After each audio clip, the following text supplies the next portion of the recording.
Hello everyone, so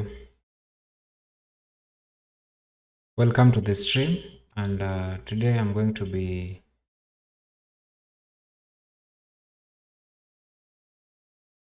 we had previously worked on something to do with building a SaaS deployment platform for DigitalOcean, and it's been quite some time since I did an update on the same. So today my plan is to try and connect the backend and the database. What we had built initially had no backend connection, and because we had no backend connection, so we need to set up the database, because database is the key component for backend application, and that's what we're going to do here. So I haven't really selected what I'm supposed to be using.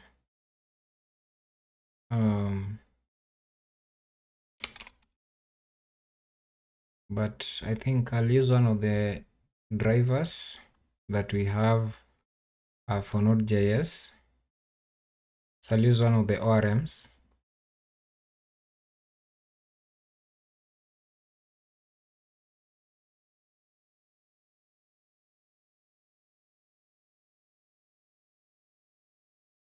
So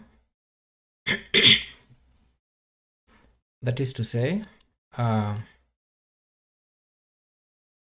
we can just check on what we had built earlier and just go over to DigitalOcean.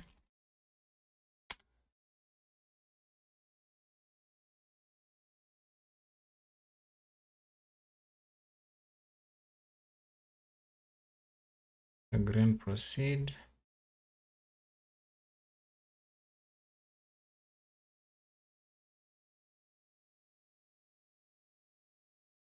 So I'll just log in here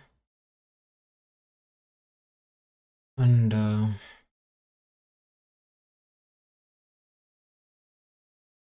sign in. So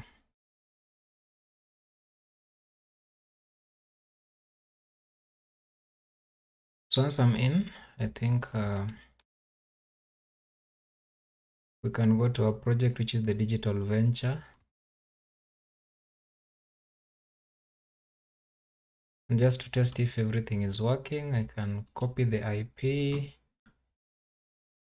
and navigate to it, then go to port 3000. We had our API running on that port, and as you can see, it's up and running. So my goal here is to try and set up the database in a way that we are able to connect to it from our backend. So I believe it won't be hard or difficult, but hopefully I will be able to achieve something at the end of the day. So I'll starting us off, I think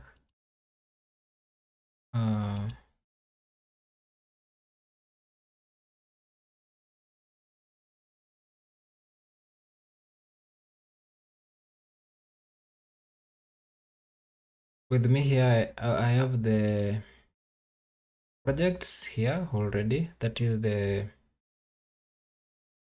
database services, the SaaS backend, and the SaaS frontend. So what we need to do is to just package our, we need to package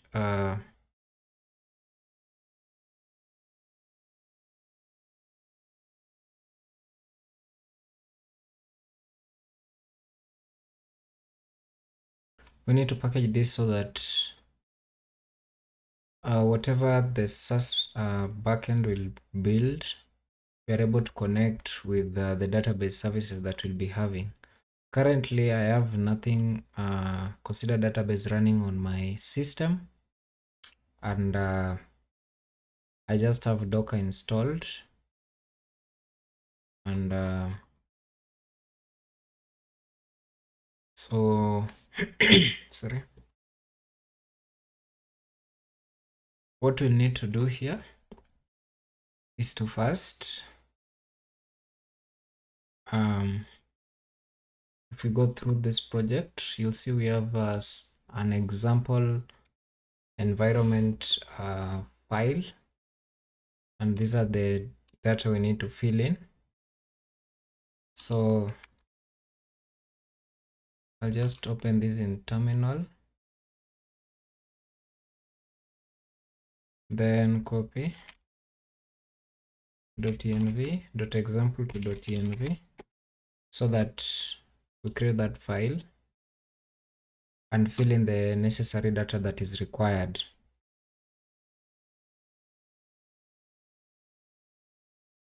So once we've filled everything, I'll just name it as Orinder or dev. Just name it dev. Password 1, 2, 3. Database name, I'll just have it as Postgres. Okay, let's have it as SaaS database. Then where are we going to store this data? I'm going to store it in this folder outside all the other projects. So I'll move 2 steps backward from the current folder where we are. Then let's just call it SaaS database services data. So I think this, we can just have it as data.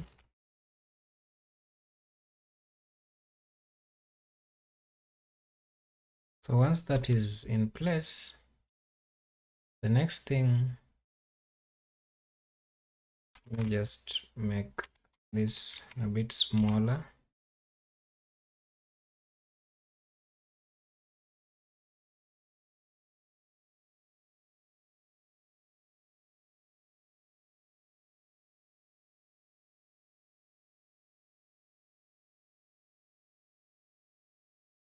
So I'll have this as agnostar.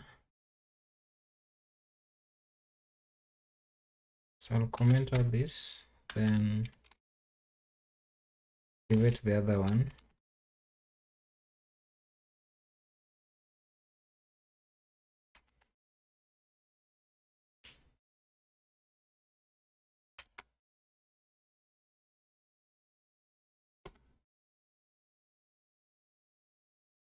Okay.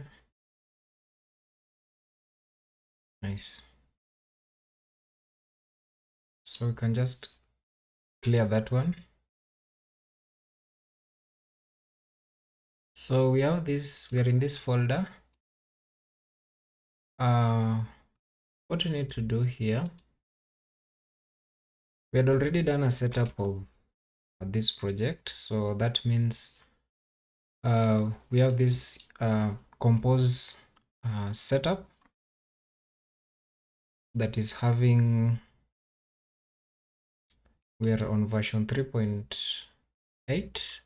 Then we have the list of services that we are having here. So just to break down what we have here,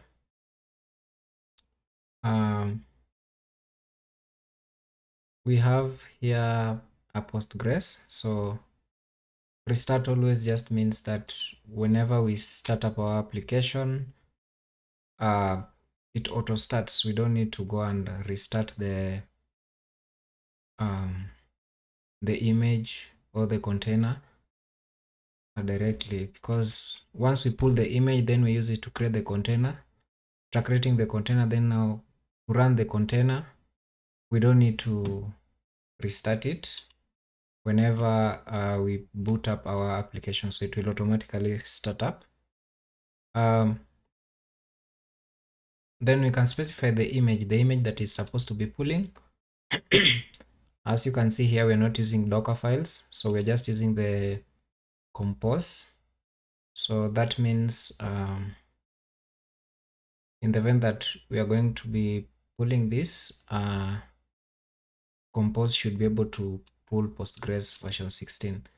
A reason why I've specified the version 16 is because when you specify latest, sometimes there's issue with backward compatibility with the databases. So I'm just making sure that we are able to reproduce the version of the data that will be running our database with, because recently I had issue incompatibility for Postgres 14 and 16, so I wouldn't go that path again. That's why I specify this version for 16. So whenever I'm going to spin up a new container, I'll just pull the version 16 for this. Then we specify here the ports that are going to be exposed. So internally, we start with the host port, then we go to the Docker port or the container port. So this is the one which is exposed internally. This is the one which is exposed externally. And here in the environments, now this is where we specify the environment variables. And these are the variables that are used to initialize PostgreSQL image. So when you pull that image to create a container, it will use these values to set up the initial user, the initial password, and the initial database. Then down here, you can specify the volumes. Volumes can be specified in multiple ways. That is to mean, here I have specified the data directory. So to mean, in the folder where we are going to have our data, I'm going to create a folder which is mapping the data which is stored in Postgres in the container to the one which is in the host machine. So whatever you'll have here will be, whatever is created here will be replicated down here. So sometimes you can find yourself you've deleted what is here, then after some time you find that this has been repopulated back here. So you always have to be careful with this data so that you don't corrupt anything in your database.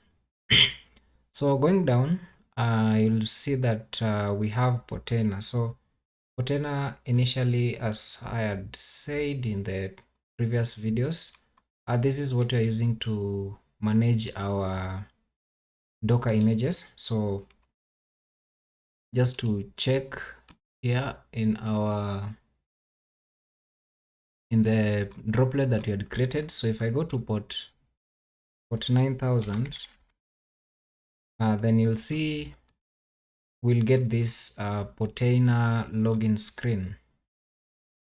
So if I log in here, so if you're new to this, don't worry, I'll just run this locally so that we do the setup. So if I click here, you'll be able to see we currently have 5 containers here which are running, and I'm able to manage them rather than going to the CLI to run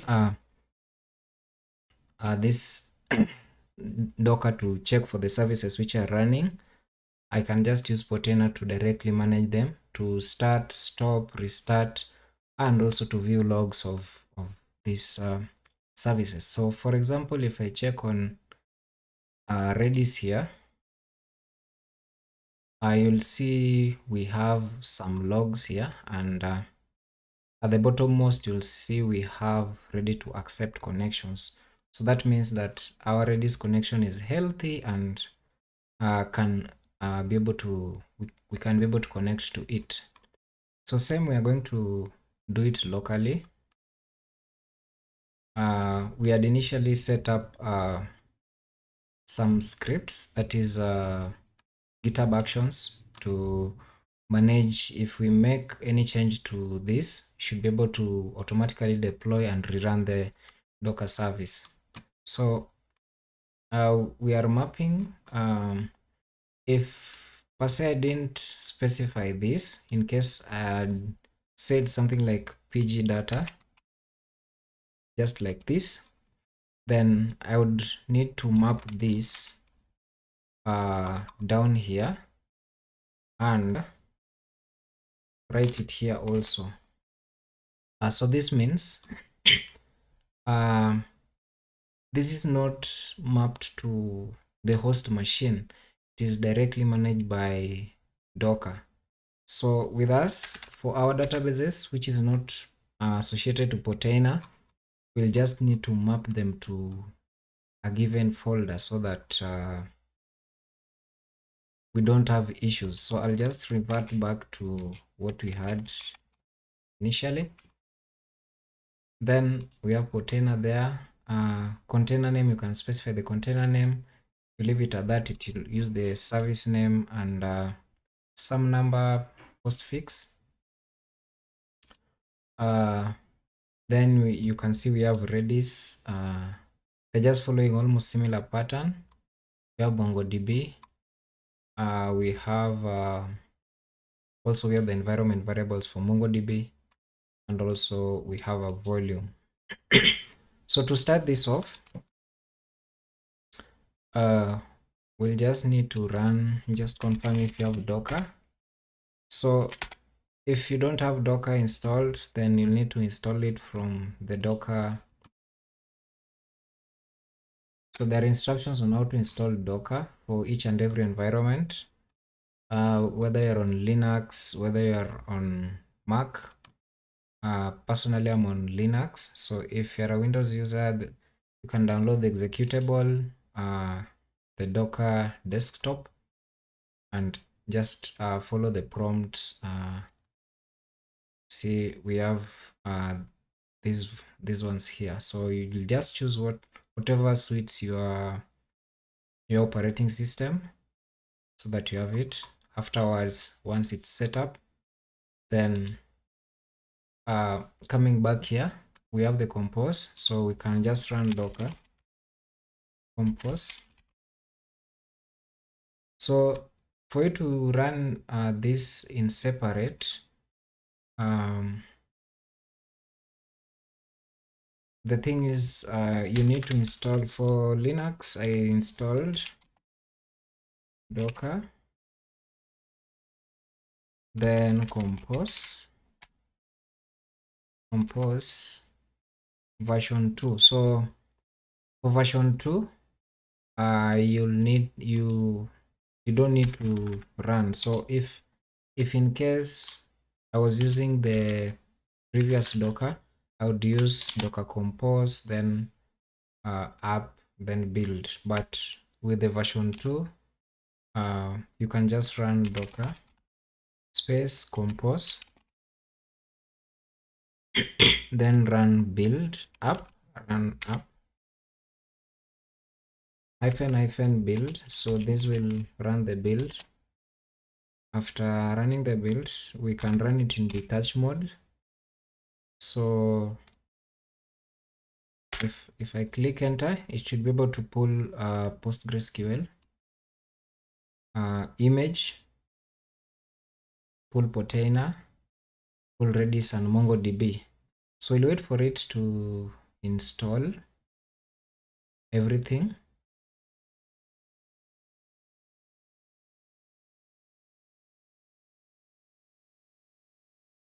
So Postgres is ready.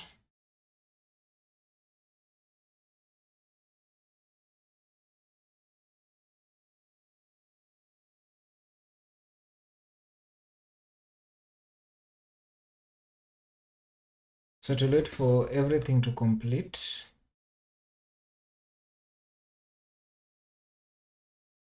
Mongo is ready.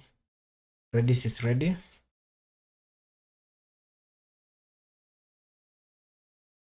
So then once everything is done and set, you'll see we will create a network, a default network for all of them.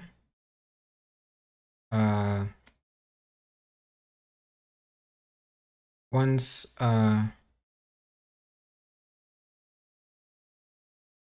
network, this network is the one which is going to connect, because if you have different Docker images, then they need a way to communicate. So because Docker usually isolates networking within the images, so you can't connect to an external one, and usually it gives a IP. So each and every container is given an IP to connect with. So that's why it's creating a default network. Then it will create this SAS database services container data. So this is a prefix of the service name, and the volume itself. So with this, if now I go to, if I just write here Docker, let me just bring up my terminal.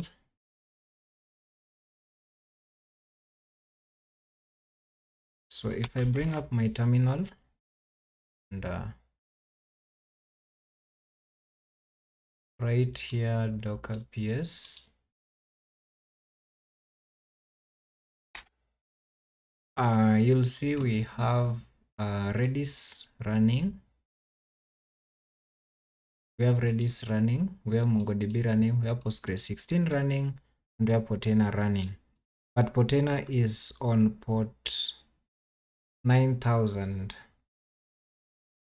So because Potena is on port 9000, and initially I said this is what we are going to use to manage our services, we can head over to localhost 9000.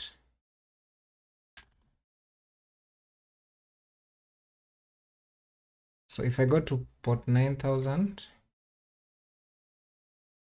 because this is a new installation, I will be prompted by this UI, that is the one for creating a new user who is going to log into the container, because I need access control for people who are able to access your Docker images.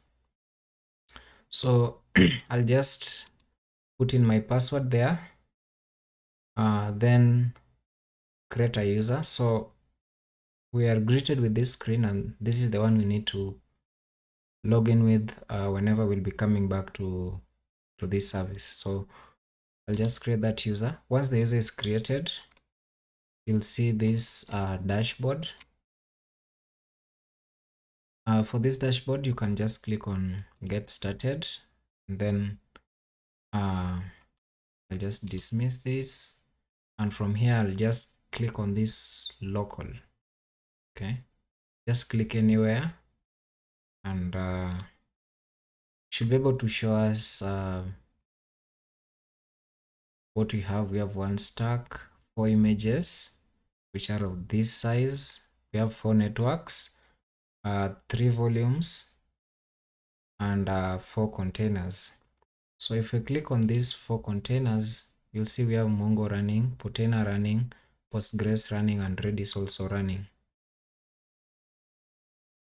So that is just to confirm that whatever we are having is running. To test whether everything is correct, we'll use my database client and use these environment variables to connect to it. Just clear my terminal, then open up Beekeeper Studio.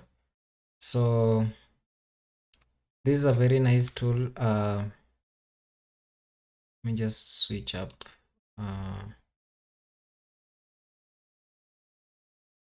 Switch up to dark theme, then just zoom in. So I found this to be a very nice database client because it supports multiple SQL, or SQL services. So you can see we have MySQL, SQLite, SQL Server, Amazon Redshift, Oracle, and also we can connect to our Postgres. It's only that we can't connect to MongoDB, so I'll just select on Postgres.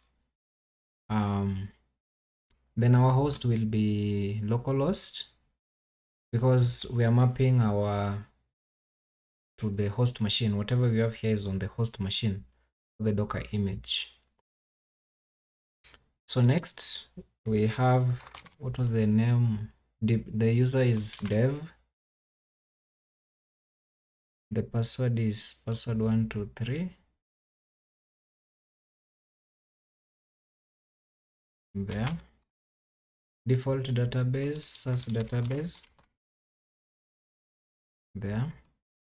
Then we can just test this connection, and you can see we are able to connect.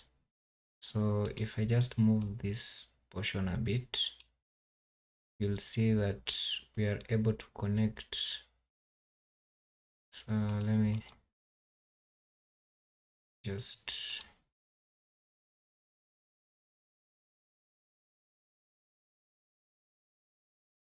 shift this,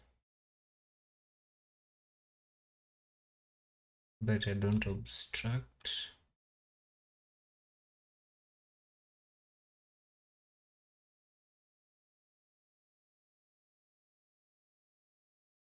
Yeah, so as you can see, if I test this, you can see that we have we're able to connect. So once we're able to connect, we come back here. As I had said earlier, we are going 2 steps backward outside the folder where we have the compose. So then if we move here, you can see down here, this is the folder which has been created, and if you click on it, you'll see we have pg data and Mongo. So for Mongo, you're able to see this, but for Postgres, they are kind of hidden files. So reason why it's good to map to your machine is because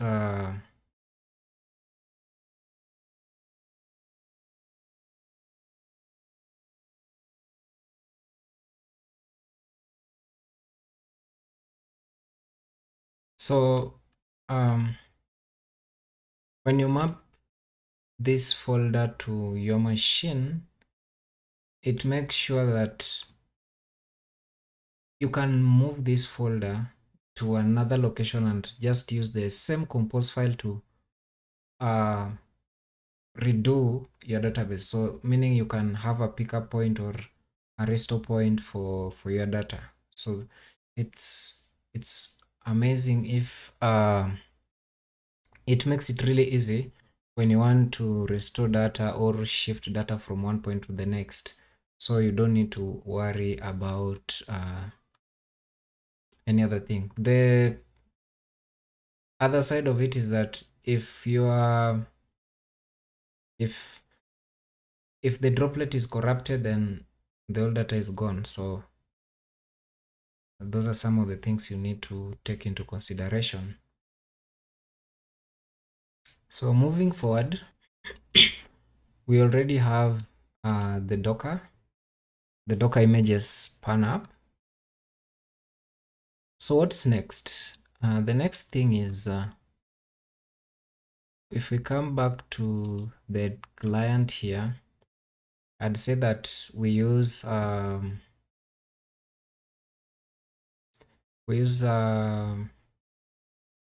this client for connection. So for Docker to be able to connect these services to interact, there must be networks. So you can just explore volumes from this side, and you can also explore networks. from this side, and you can see this is the one which has been set here. So it's a bridge network which now connects all those other services within the same compose file. So if we click on that, you'll see we have some containers already connected to this network. So meaning whatever is within this network can be able to communicate to another service within the same network. So if you have a service which is outside this network, then it cannot communicate with services in this network. So you can create networks if you wish from this UI interface. So you just add here, but the best place to add them is in the compose file so that it picks them up whenever you are spinning up your compose files. So next is to get to connect our backend with this service. So I actually don't know how people pick ORMs for their backend, but JavaScript is one of those languages where people just use whatever they wish. So we have so many ORMs that we can use. So just here you can see we have around six. So my favorite is usually Sequelize. So I usually like Sequelize. As you can see from this, they say excellent documentation and large community, support for multiple database systems, strong support for migration and schema changes, then comprehensive query builder.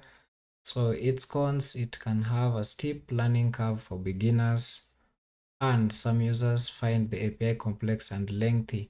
So the issue I have with Sequelize is just the TypeScript support for it, because so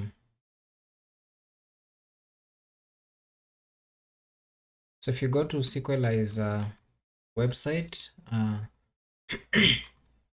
you'll see the stable version is version 6. So if you click here, you'll see we have version 6. So you can just get started here. Just installation of these ones. So it's fairly simple to get started. We have some basics here of the concepts, but with these ones, usually you'll find it's just JavaScript, which is here. So if you're going to try to write TypeScript, it's kind of really hard to crack, but if you have experience with it, it's not that hard.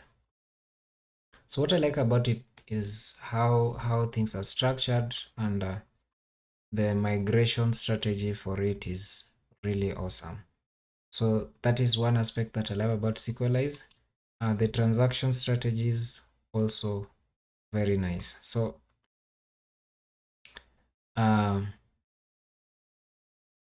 those are for Sequelize. TypeORM, it's Sequelize based, is TypeScript based, and uses decorators. So if you're a TypeScript guy, then you can just run to it. We have Prisma. This is also TypeScript oriented. That is the type safety built into it is really awesome. So you can see excellent TypeScript support. Let's just strong TypeScript support with type checking, intuitive decorator based syntax, support for migration and schema generation, active development, and frequent updates. So its cons are limited support for NoSQL, then it may not be as performant as some other ORMs. So with this, performance is what strikes out. Then support and maintenance of the project are not always as expected. So with me, when I choose something, I go for something which is actively updated, or it has reached a stable phase that only small developments are required. So going back, Prisma, excellent TypeScript integration with generated types, powerful query builder with auto completion, efficient database migrations, then schema first design approach. So then strong support, community and maintenance, a growing ecosystem. So if these ones are things that make you happy, then don't hesitate to use Prisma. So we have objection.js. This one is just a wrapper around Next. It's so we have Next.js, which is a query builder, and it's very powerful. Most of these tools you find around, just wrap around it, and it also has a great support for SQL databases. So it's a query builder, so that means let me just give you an example. So it usually has some really nice way of doing migrations, and if you are doing you're building on queries, then you can see there are so many things. You just run select, just doing it as like raw queries. It's really awesome, and you can expand on it with TypeScript also, with recursive. You can do JSON set, offset, limit, union all. Anything you can think of here is available in this. That's why it's called query builder. So you just build upon your queries. So it can be so much verbose when you're writing queries. So if you wish to, feel free to do anything, you can just go with it. We go back here, objection uses connects under the hood. We have bookshelf.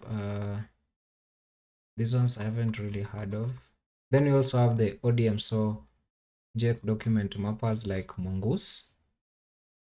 And aside from these, we also have the engines themselves, that is the PG, as you've seen here. Just from the installation, you have the PG native, SQLite, Beta SQLite, MySQL2, Oracle DB, then Tedious. So you'll just choose from whichever is convenient with you, and here you can just toggle the database you are using. So how personally I choose, I usually look at migration support, TypeScript support, and maintenance. So in that regards, I like Prisma, but it's not that flexible the way I want it to be flexible, but it supports everything I wish I could have for an ORM in JavaScript, because majorly I write with TypeScript and that is amazing. So what I don't like about Prisma is the reason why let me just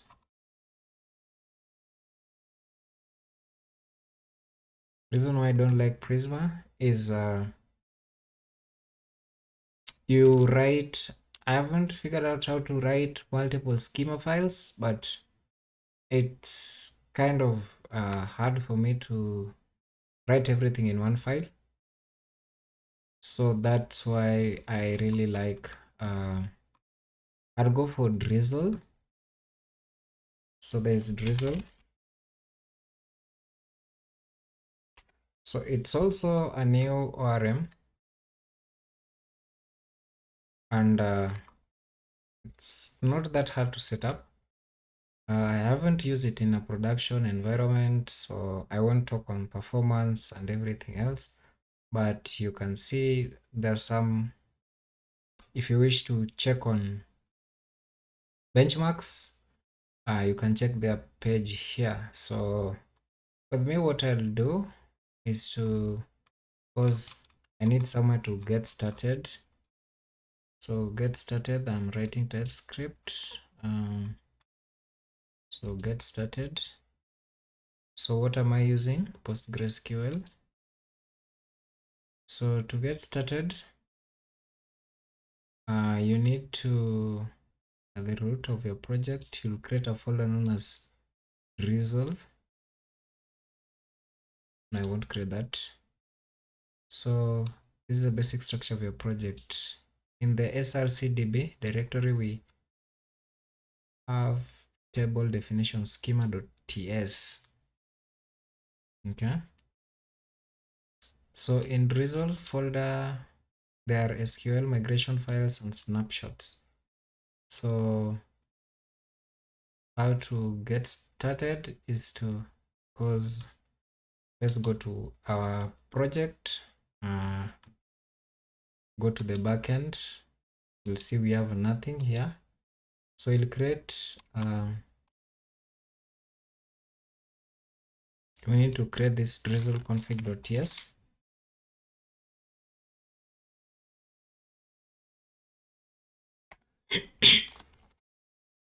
Once that is created, then are we using yarn or npm? We have npm, so switch to npm. Then I need to install these. So open my terminal on the backend, paste.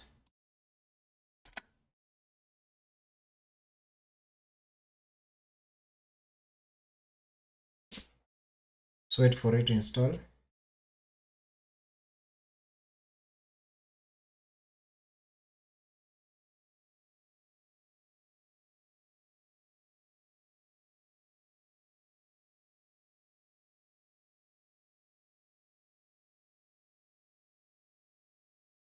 So I don't like npm because it usually takes a lot of time, but let's just wait for it to install.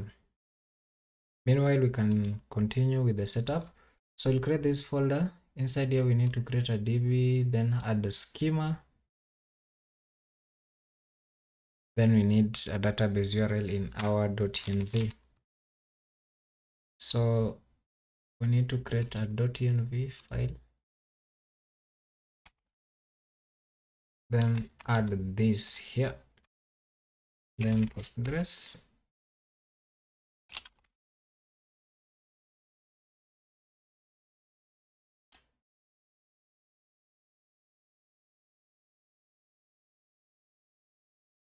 So get started, start from scratch, connect to a database. So I'll just copy this because it's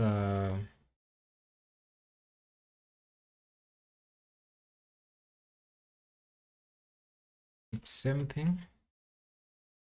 So here we have John Doe. So this will be dev because our user was called dev.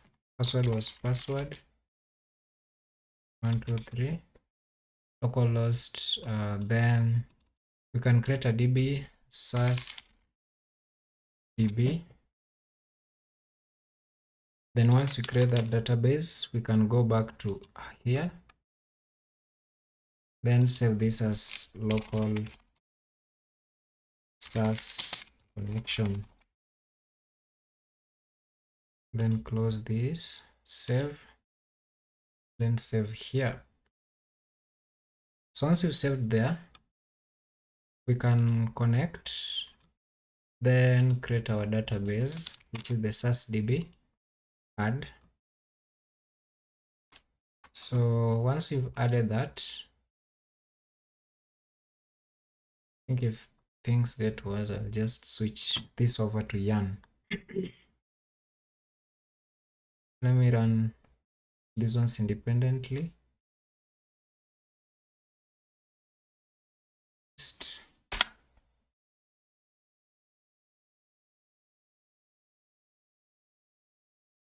So the first one is done. Copy this, paste.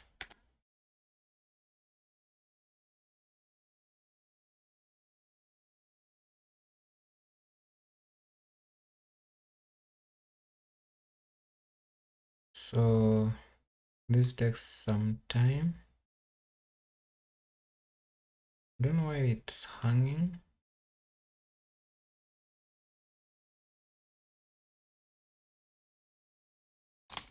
Let's continue with the setup. We have the database URL.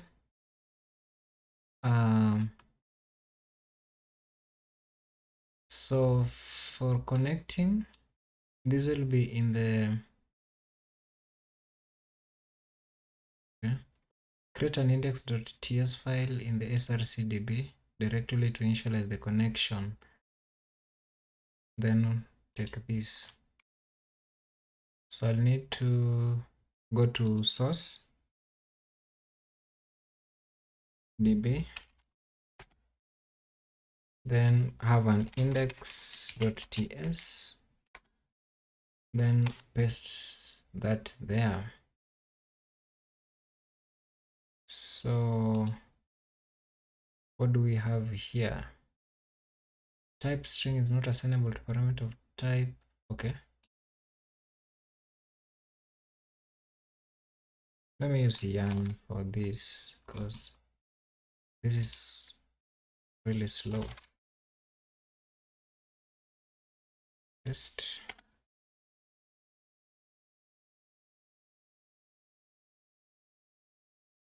I don't know why npm usually is sluggish. Just remove this and out the yarn.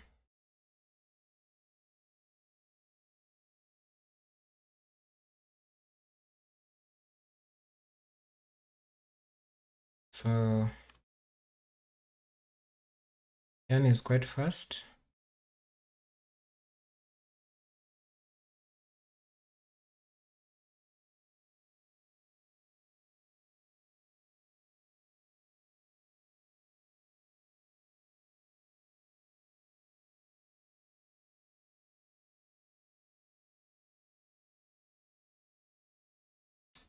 So yarn is done already, and we have the db here, so we can just export db.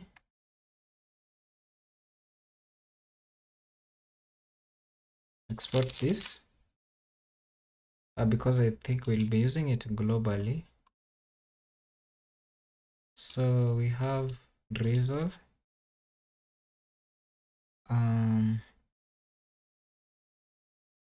So we have here,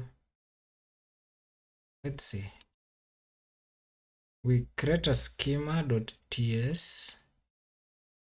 This is really interesting. So in here, create a schema.ts,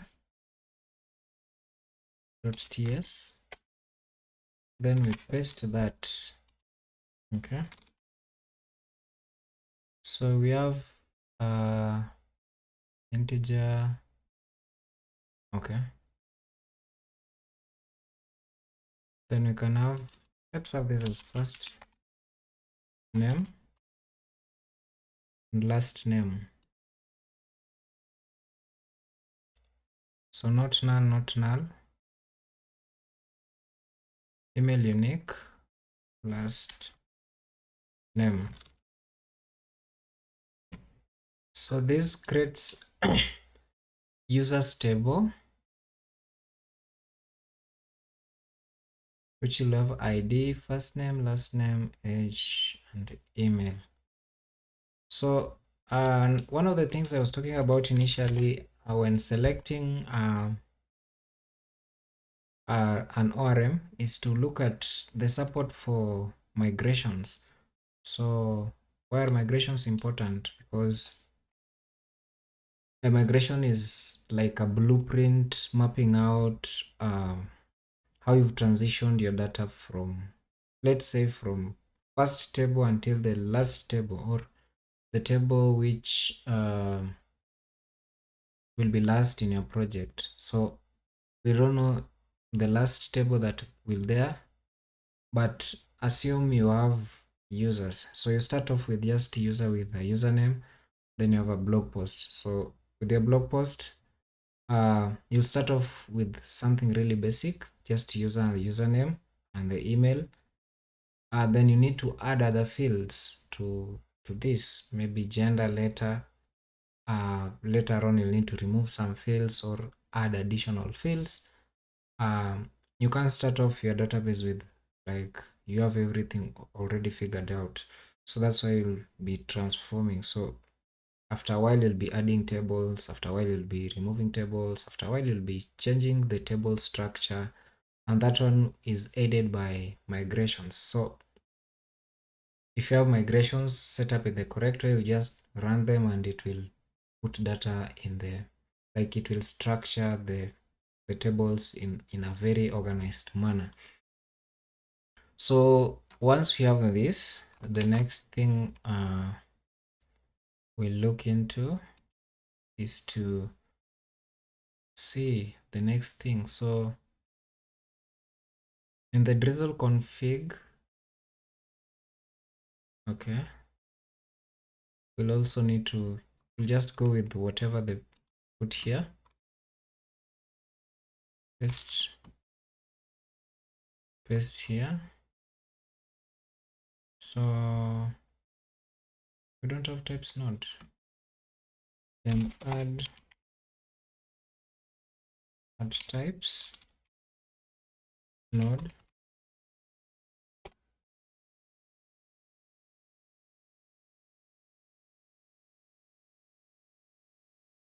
So that should take care of this.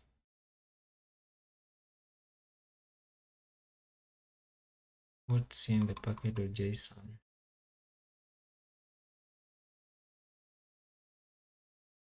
Okay. So in our test config, I will have this as included drizzle.config.ts. Then once that is there, I think it should fix that issue. So our dialect is Postgres, then schema should be an array, or we just have this. So if we go back to the documentation,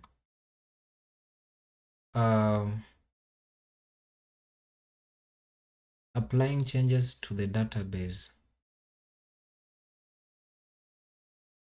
So let's see.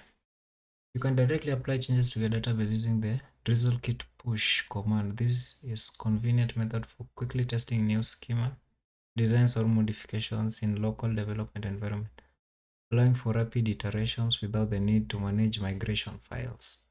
So I think we're going to go with that. So alternatively, you can generate migrations using drizzle-kit generate command and then apply them using the drizzle-kit migrate. So I think we have something here. So go to our package.json, add a new migration. So migrate new, then we'll just paste here. So npx drizzle-kit migrate, duplicate this, deploy. So then we migrate. So this migration will deploy everything. So this one will push the changes. This one will generate based on the schema that you provided. The migrate new will generate migration files based on whatever we defined in the schemas, and migrate deploy will be running the migrations to the database. So let's try it. Then migrate new. So you'll see what you have here: reading config, the drizzle kit, the drizzle config.ts. SQL migration file name will be this. So it has created a folder known as drizzle. Then this is a starter SQL. So if you come here to explore what you have in the drizzle, you'll see this is a map out of so meta. This contains the metadata, but if you check on this migration file, you'll see we create a table users. Then this is just the normal SQL. So this is what has been generated based on the schema that we provided here. So that is, if I pull this to the side, so this is mapping to this. So next, once you already have that, the next thing is to try and maybe pull data out of it. So let's see. So let's try and deploy these changes. Yarn migrate deploy. So this will run migrations on our database that we had created. So if I come to this database and refresh, SASDB, you'll see we have public here and we have users. And if we view the structure for the users, you'll see whatever we defined in the schema is what we have here. And we also have this drizzle, which contains the metadata for running the migrations. So I think drizzle is working. And if now we need to add something to adjust this, we can now add a user. We can create export const post table. So this post table will have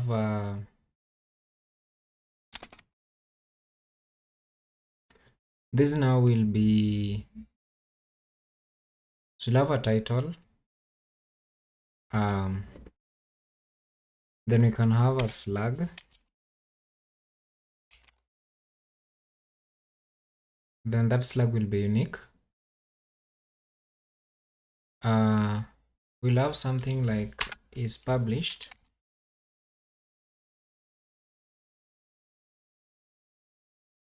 So is published should be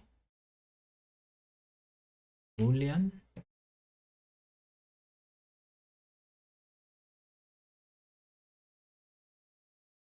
So this should be Boolean,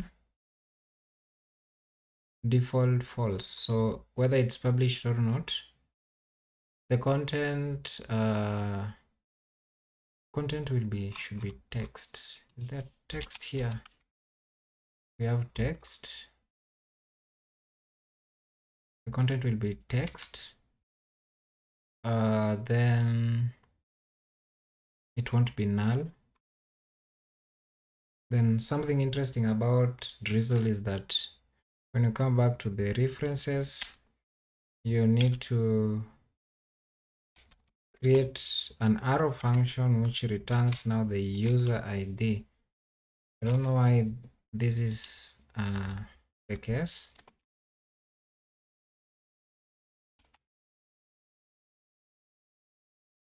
So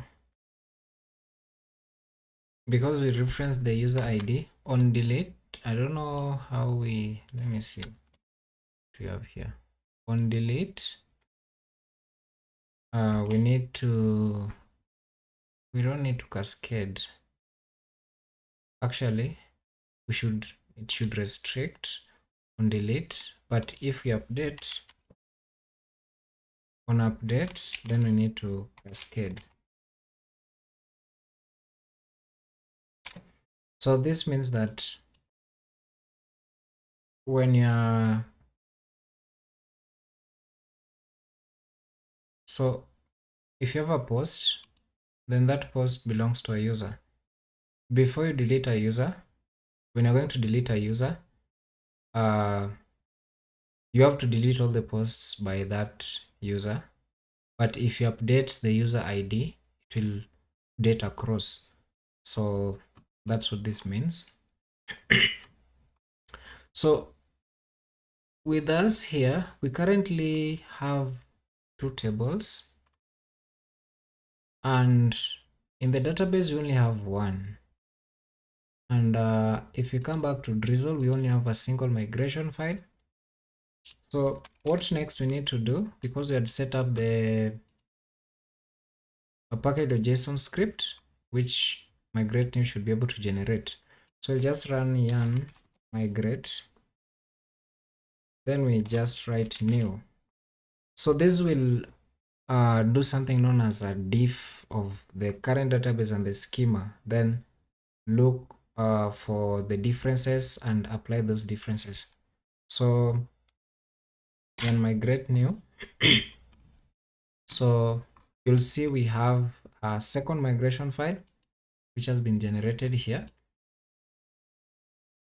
Then you can see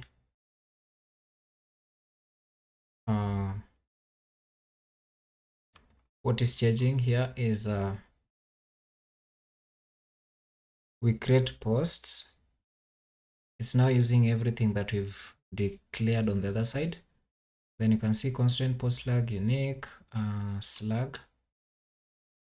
So these are drizzle stuff.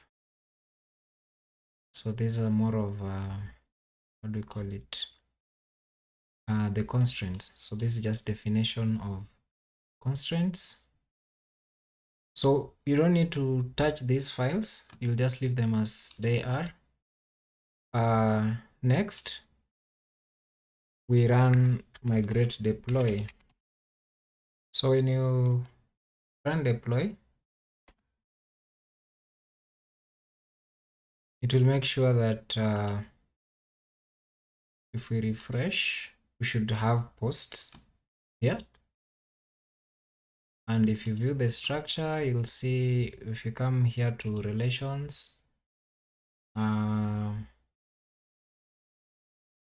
relations, you'll see we have posts, user ID, users ID, F key, which is column users, foreign key. A foreign key table is the users. So on update we cascade, then on delete we restrict. So with that, so I'm not using Next.js. I'm just using plain JavaScript for this. That is React. So I'm not doing anything complex because it was just tailored for building like however you want it, but it was just creating a way by which you can automatically deploy your code from GitHub to DigitalOcean in an architecture that like you can use Next.js if you wish, but whatever I have set up locally is not that much. So it's just a simple front end and a simple back end, and currently is when now I'm even plugging in the backend for this. So you can see a front end is just something very simple, and I can just share the organization repository for this. So let me just share that in the chats.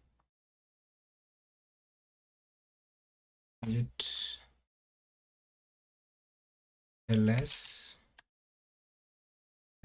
remote.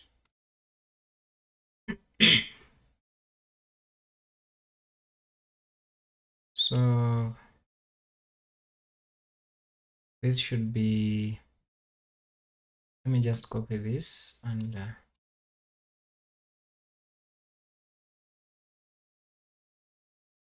so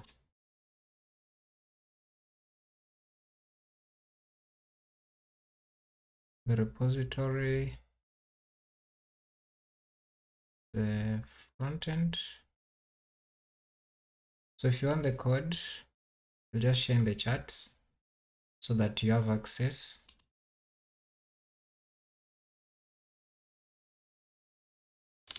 So that is the front end, but if you, that is for the front end, then if you want for the back end,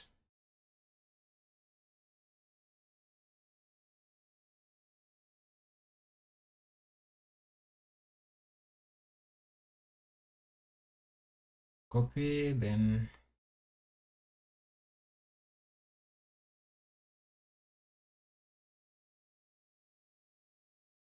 so we have those two.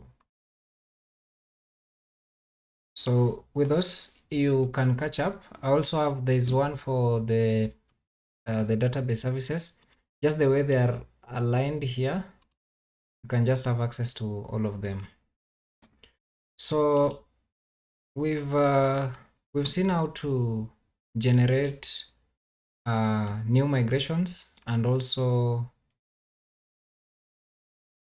after generating new migrations, then we can push those migrations to the database. So step one is to create a schema in your backend. So we've just followed how Drizzle operates this. So you start by creating a schema. After creating a schema, then you run this command, npx drizzle kit generate. This should generate a migration file based on the schema you have.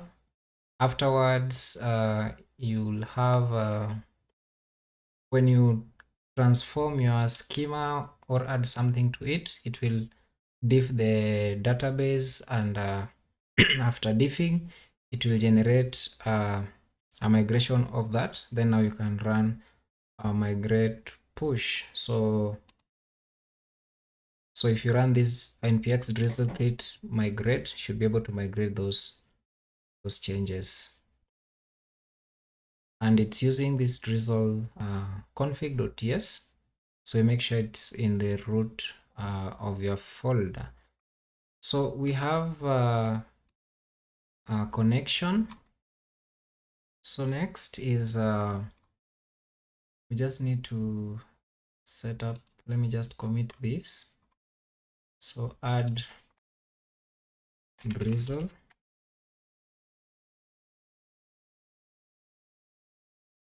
rm for db connection,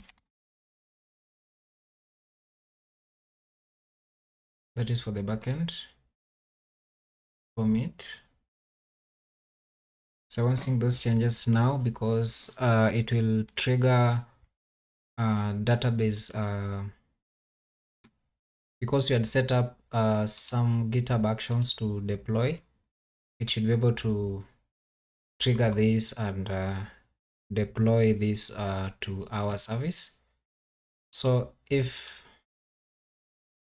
you're just new, then what you can, let me just show you what we built here. So if I go to Portainer, come back to containers, then we have our SaaS frontend, which is running on port. In the container, it's running on port 80, but on this other end, it's running on port 8080. So if I migrate to port 8080, if I go to localhost, it's not localhost actually, it's our IP for our droplet. Then we can go to port 8080. Then we have just this simple front end showcasing this map. It's just something based of Tailwind stuff. So if you can just look it up, so it's nothing much, but this is the front end we're having. So if we go to our local now, we need to be able to build this so that whatever we are having should be able to deploy. Okay, so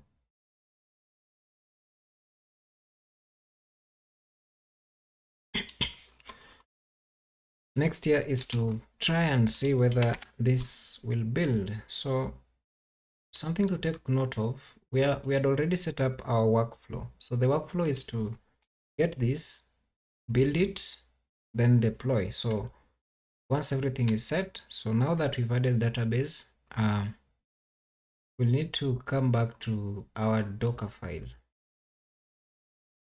So in the Docker file, we have some multi-steps here for getting the node version, setting up the working directory, copying package.json and installing everything. In here, I will switch to yarn. So I'll switch everything to yarn. Then, so I don't know, let me see the equivalent. npm ci equivalent, yarn equivalent.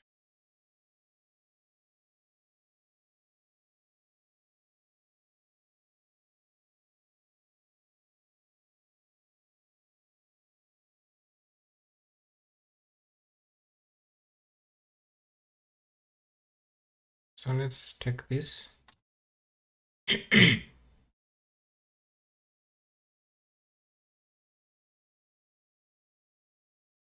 They should be able to run that.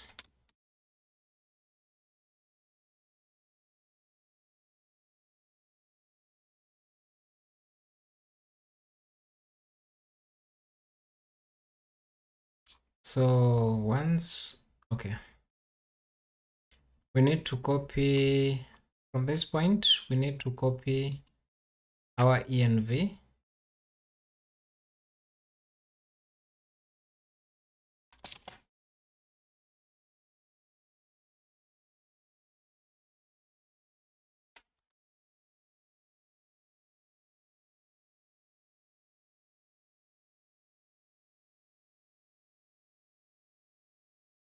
So we copy package.json to there, then we copy yarn-lock. Then from there we yarn build.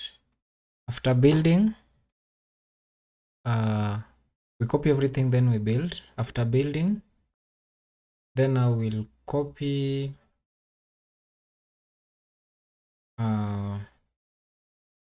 we'll copy our .env. Then we'll copy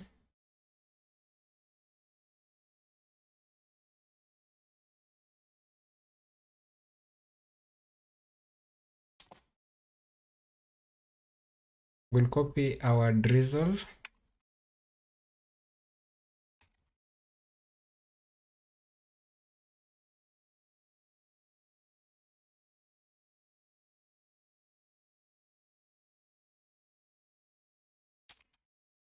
So we copy drizzle to drizzle. So it should be written in uppercase. Okay.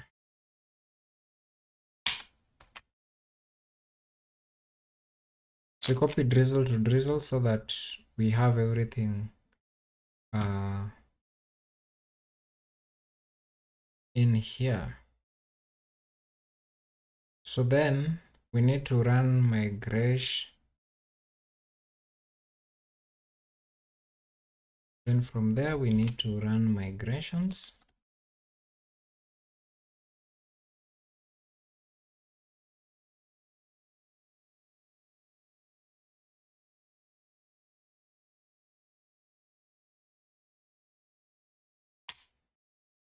So from here we need to run my database.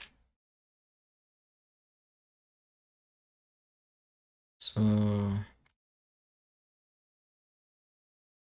here we'll just need to run yarn migrate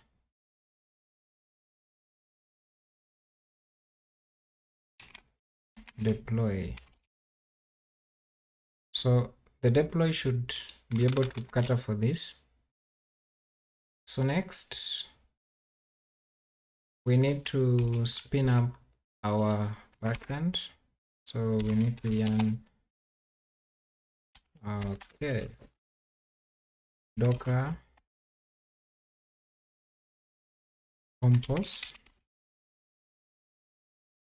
We just need to build this. I think I want need to run it in detach mode. I just want to see how everything is running.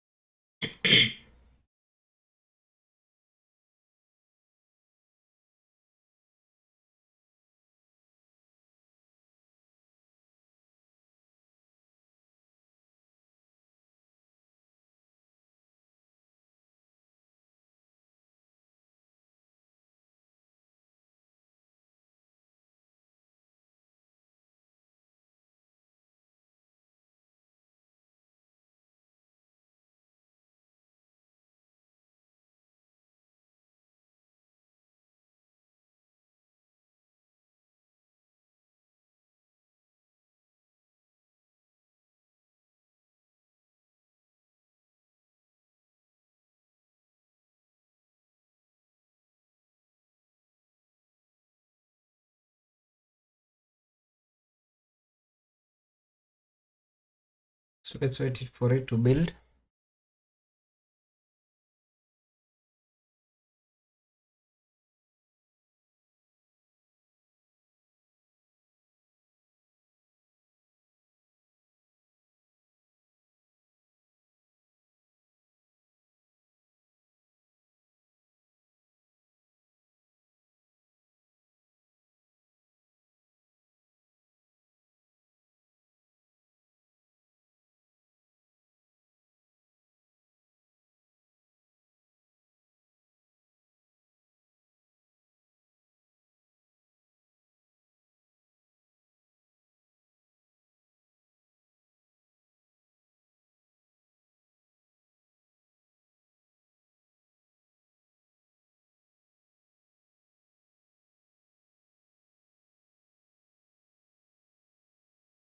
Okay.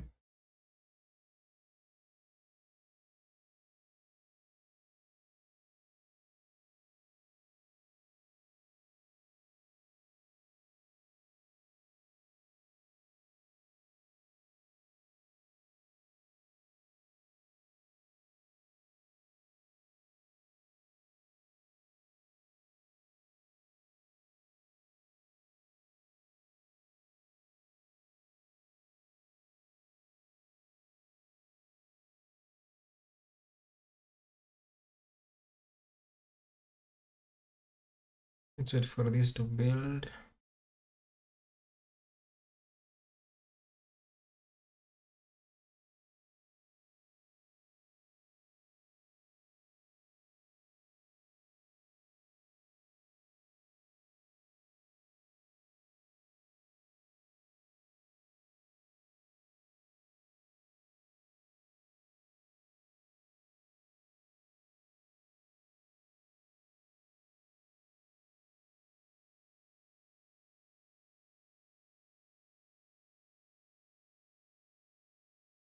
Something is not right here.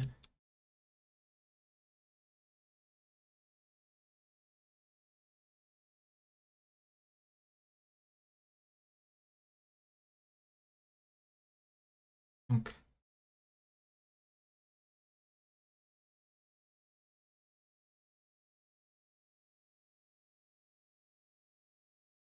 So I don't need to install.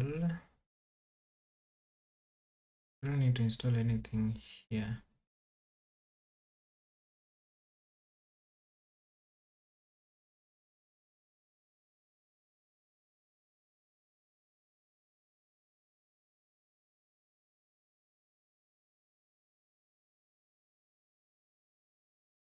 So we need to copy this from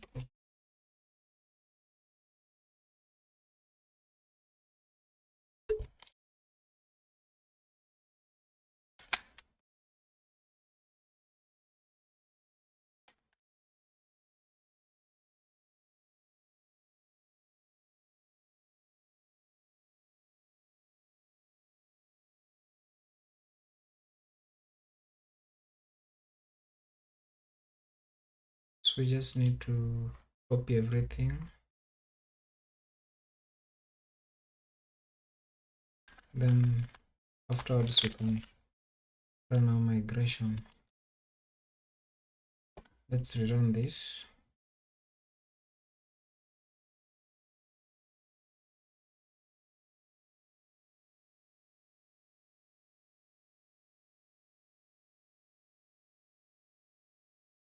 Of 9.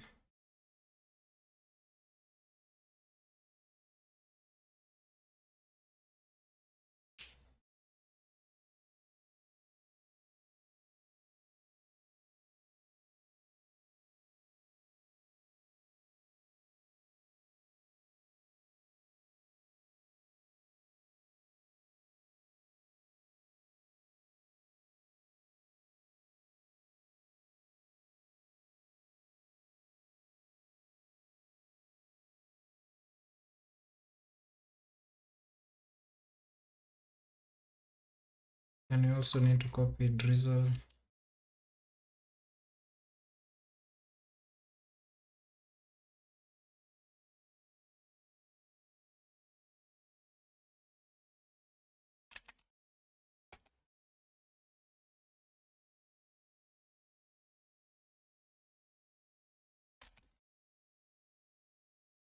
The config.ts dot.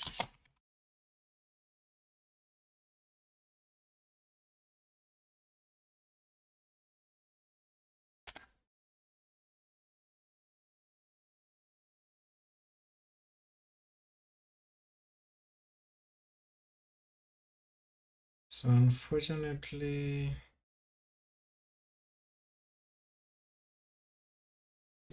we cannot connect to using driver pg. Okay, let's see if we change our env to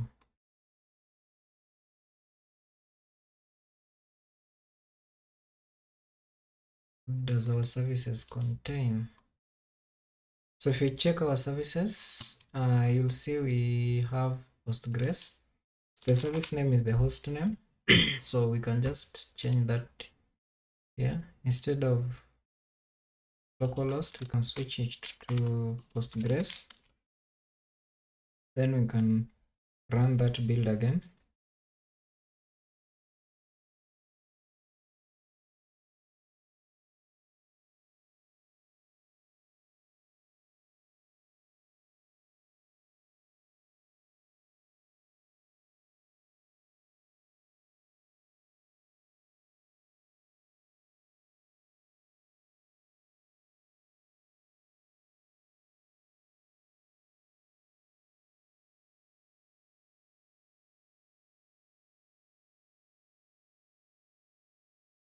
So address not found.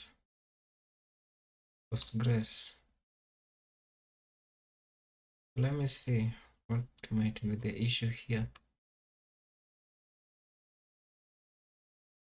So Docker Compose, this is running on this port. Let me see. We need to specify networks. So shared, let me have this as shared.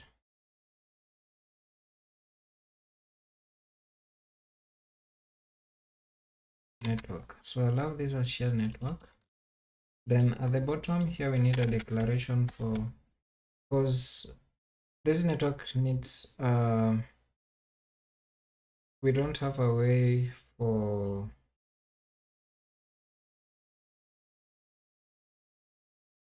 by which we can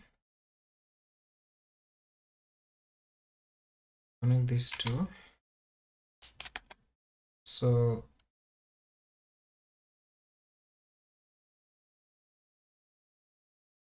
we need to specify here the shared network, then specify it as external. So the same here, we'll copy this, just remove this for now. So this block, we'll just take it as is, come to our services, then add it here. So what usually happens if you have a compose file, the compose file, if you want to merge them, so if you have a compose file and another one and you need to communicate, they can't communicate because they're isolated, so they exist in isolation. So when they exist in isolation, that means service in compose A cannot communicate with the service in compose B. So with that makes it really hard to connect the two. So that means for us to be able to connect the two, we need to create a network. So this network that we are creating is the one that is going to connect the two. So to go ahead and create this network, so let's check on Postgres here and add network. So it's shared network.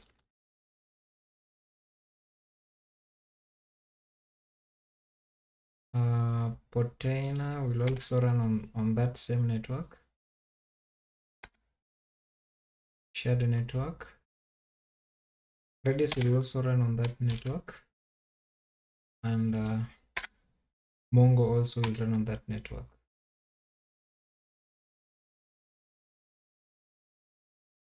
So with the Docker, we need to create a network create. So when you create a network with Docker, so we'll specify the name to be shared network.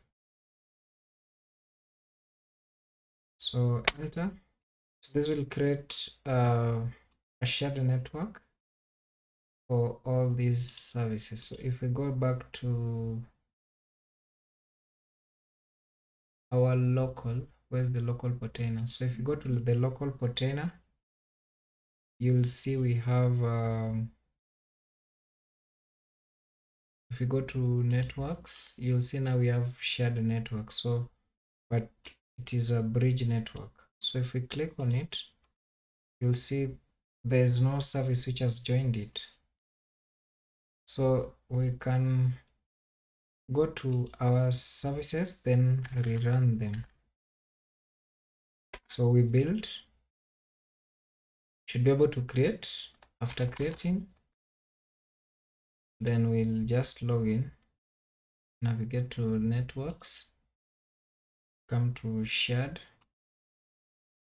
Then now you can see all these other services have joined this network.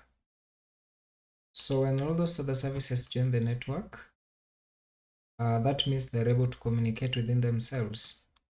So next is to, let's pull up our backend here. We rebuild.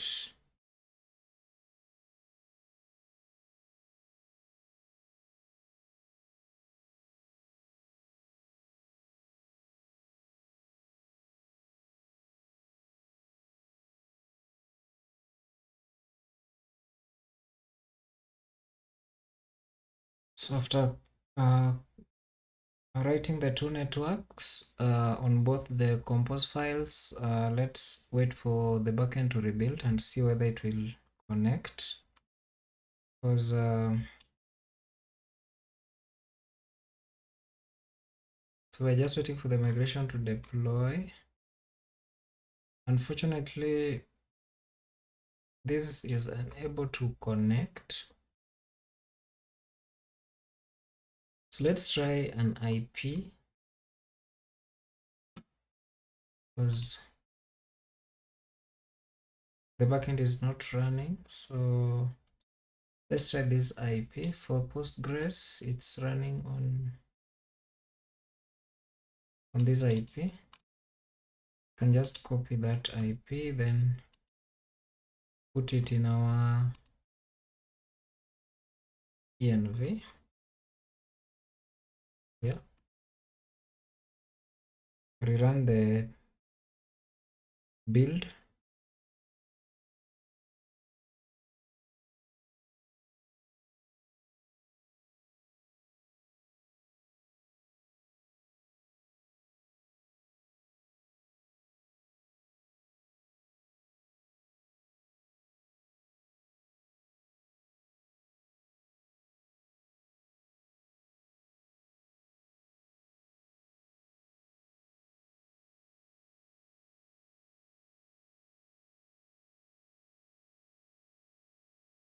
Let's wait for it to install.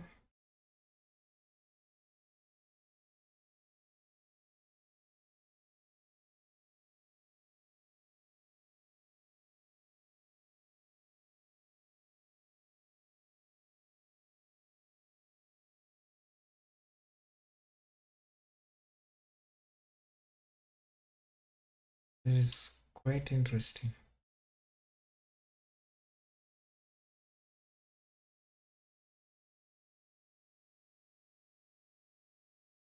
Why is it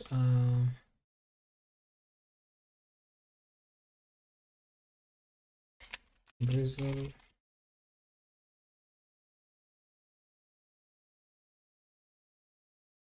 recursive on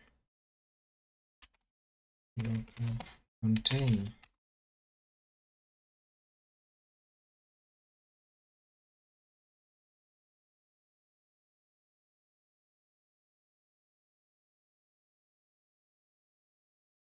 Let me see.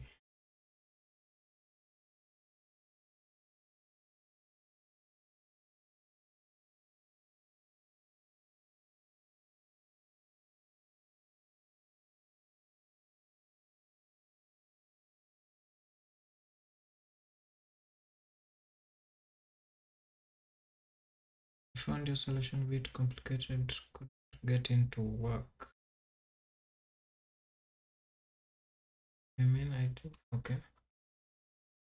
When you run the migration in the Docker file, it will not run in the container and rather in the image. This is for Next.js.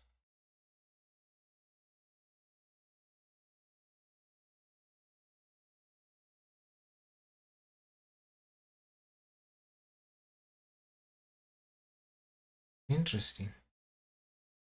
So we run the migration as a run statement.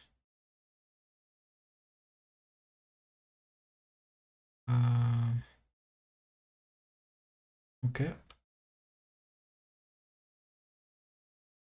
Save this as Postgres. Switch this up to Postgres.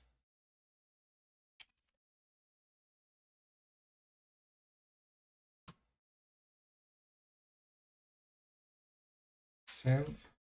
Then we can just have this in our compose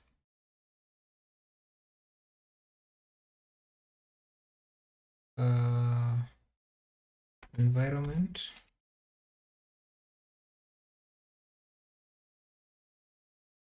Should be database.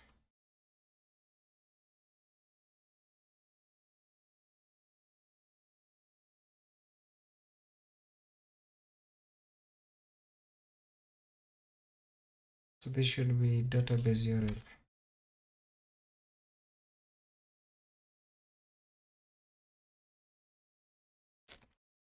So let's try to run this.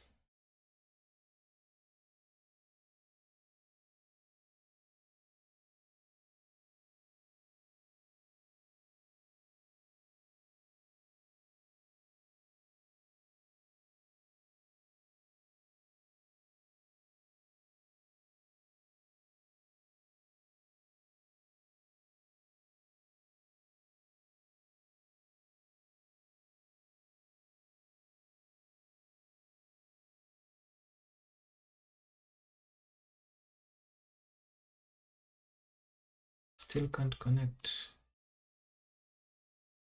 Yeah, so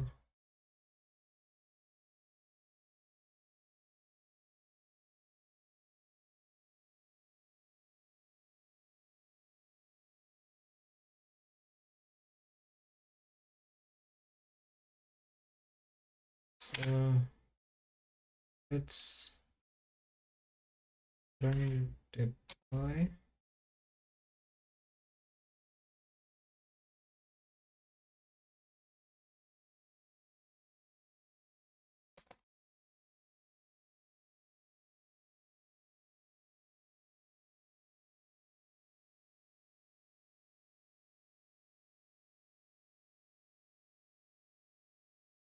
So we'll run here yum.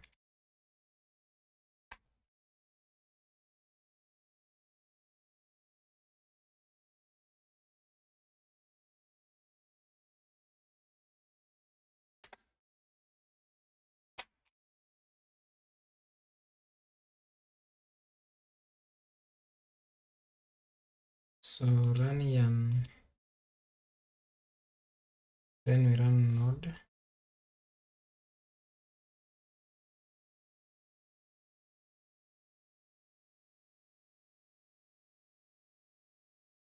dist. Then we can just exclude this. Let's see if that will work.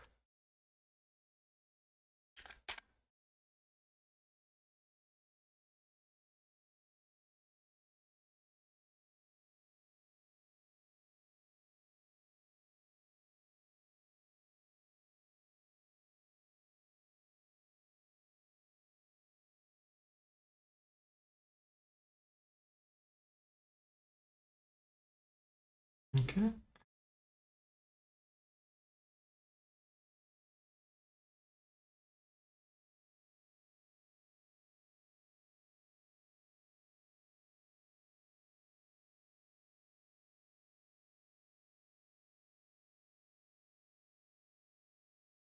So migrate deploy.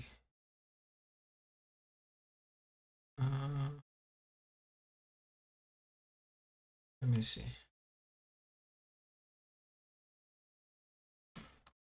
Let me switch these commands up a bit. Migrate new, then migrate deploy, so that when we get here we use this. Let's try that.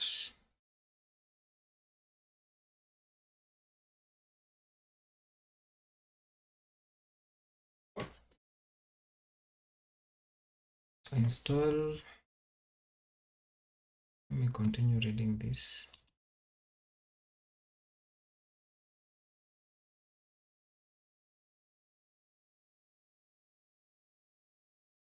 If you unlock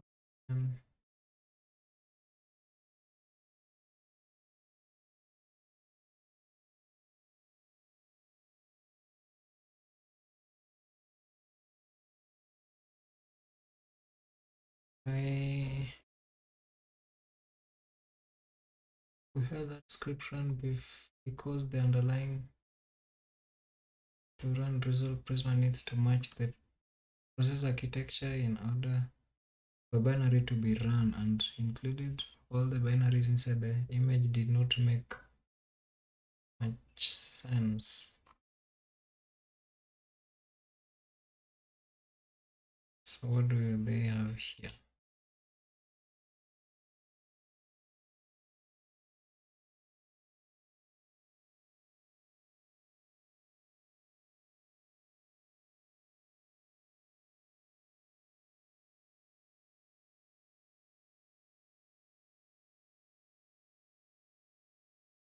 Error fail with exit code.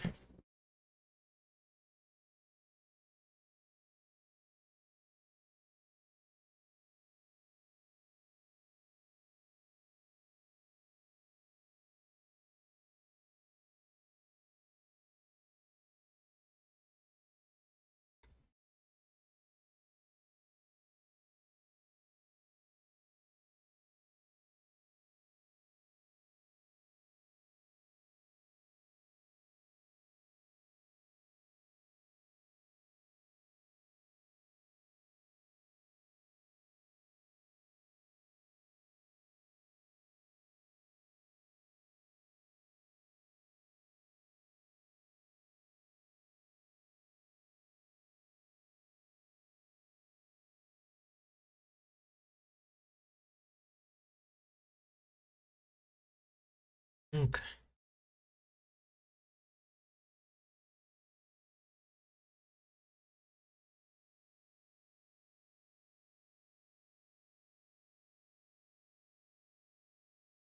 Let's add some bash script here. I think run.sh.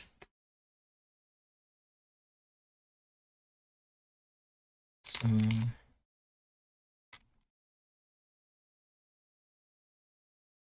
user bin bash. So we need to run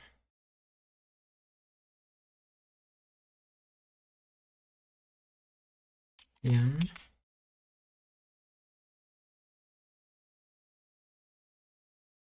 migrate deploy and yarn, then we run node.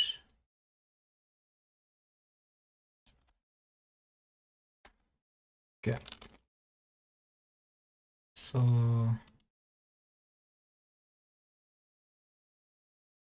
we need this file in our Docker file.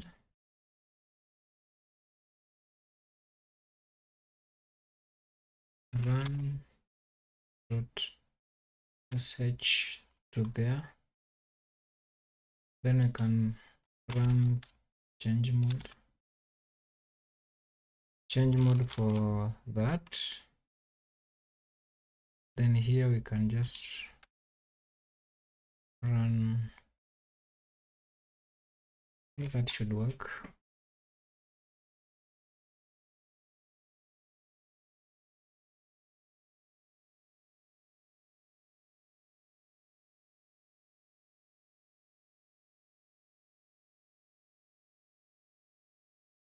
Any ideas why this is not working? Why can this connect?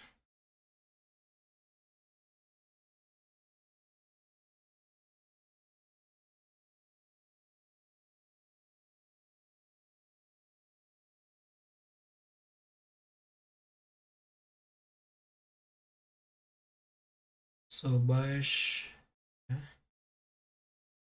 For this we need to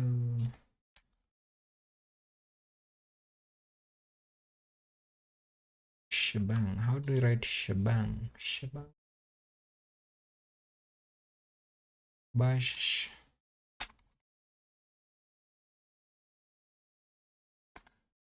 shebang.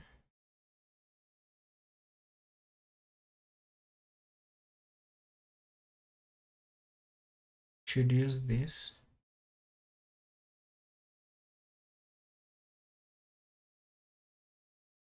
Okay.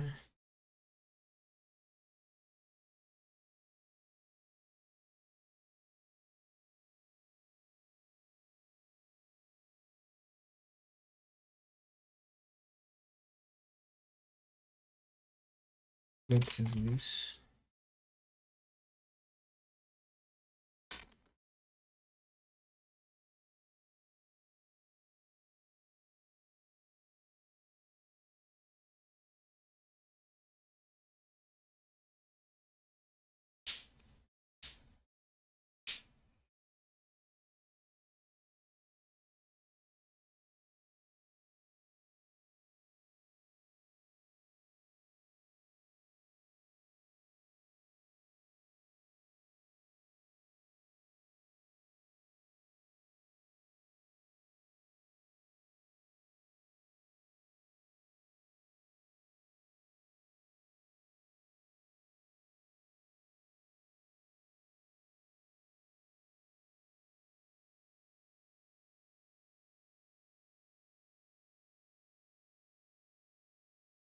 So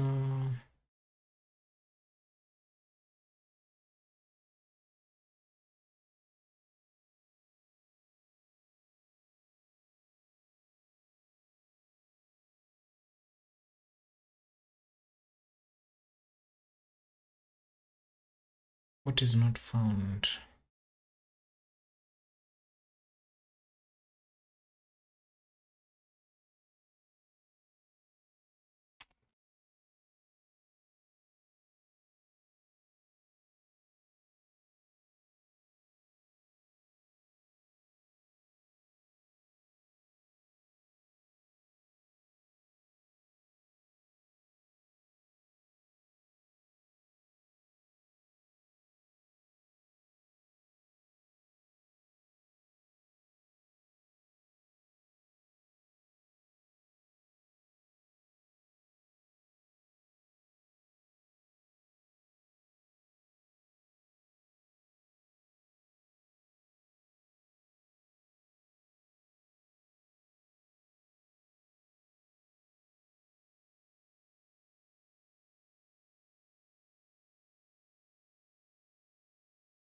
Run.sh not found.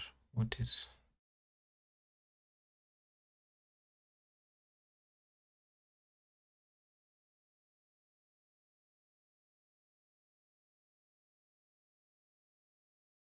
Okay.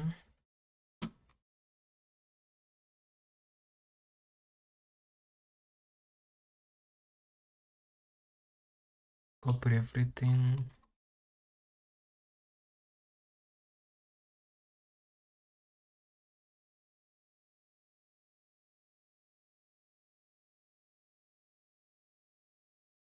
Okay.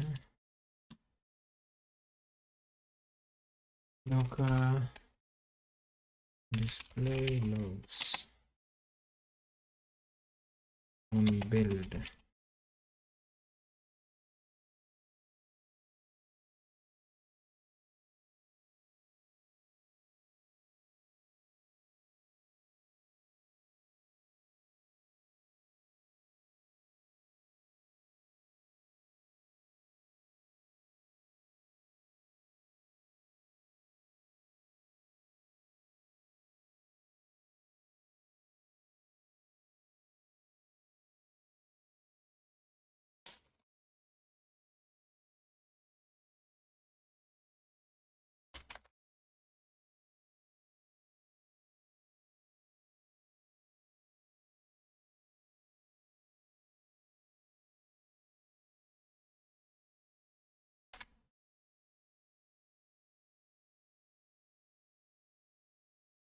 Line 11, which is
oh, okay. It's my grade deploy, not the other one.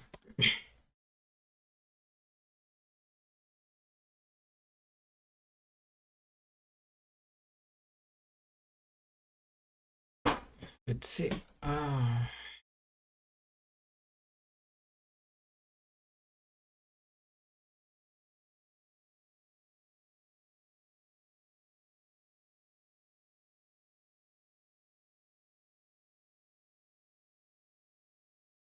Let's see whether this will work.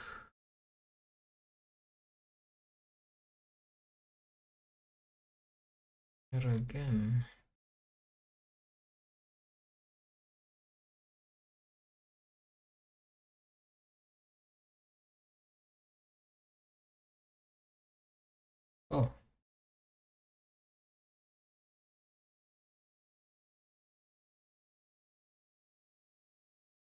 Interesting.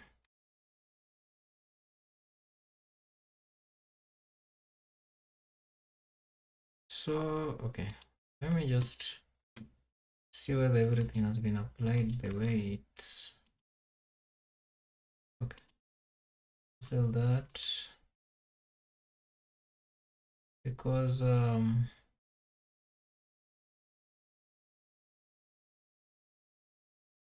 drop users, drop result, so we should have nothing. So then if we rerun this, then it's saying migrations applied successfully. Then we can refresh here.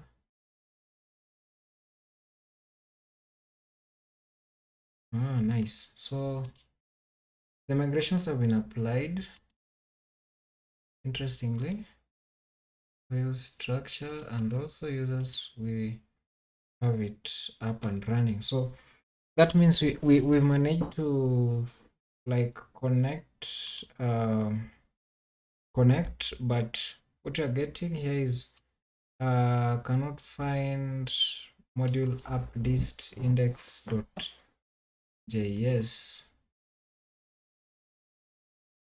So let me just build this in detach mode so that we can see from the logs. Where's our local? So with our local, you can see this one has exited.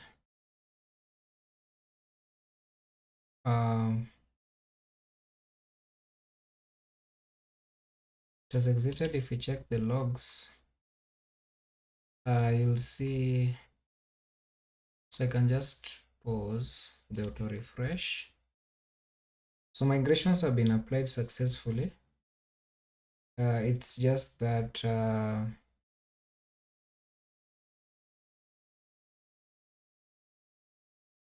the node,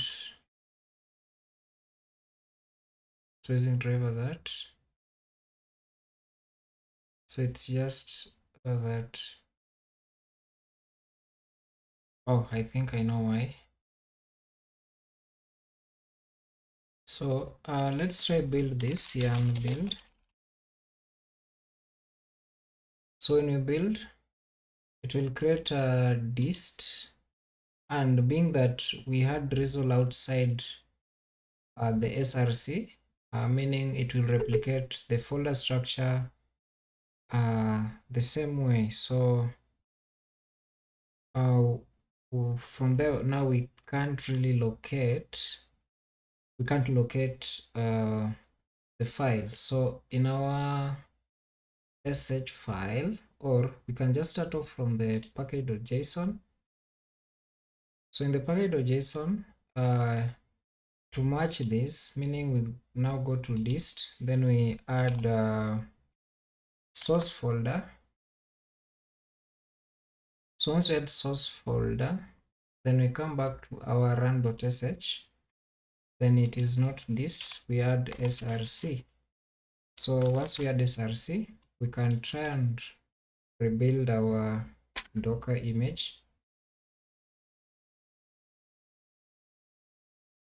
So we'll try third time we reset the database, resetting the database, then now we can rerun the migrations again and do the deployment. Then we can ship this now to our production server. Then from there now I think we should be done with everything. Afterwards, then I think it's just continuous deployment, continuous development, and continuous deployment. So these are some of the core concepts that you learn. So there's something interesting. Let's wait for this to finish. Then now I can go back to the other one. So you can see our backend service is started.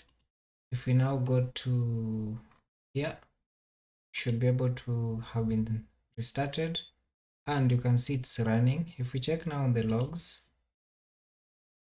you can see server is running on port 3000. So this means that our connection to the database has been successful, and we've successfully run the migrations to the database. So key considerations to take note of.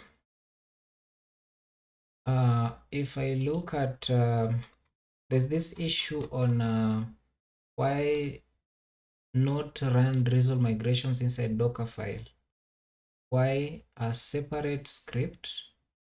You can have scripts run.sh is used in migrations. So if I just skip this other section, there's this part where this person is saying that with this was on Prisma, I think. So we run the migration as a run statement, so it runs when the container starts, other than that. Yes, so with this, I think it solves the issue, because when we were running the migration before the container could start, it was bringing a lot of issues. So I had issues with this with the Prisma earlier, and I think this might be a solution for it. So what we'll just need to do here, we'll take, so that we can organize the folder well. Go to SaaS backend, add a section here known as, add a folder known as scripts.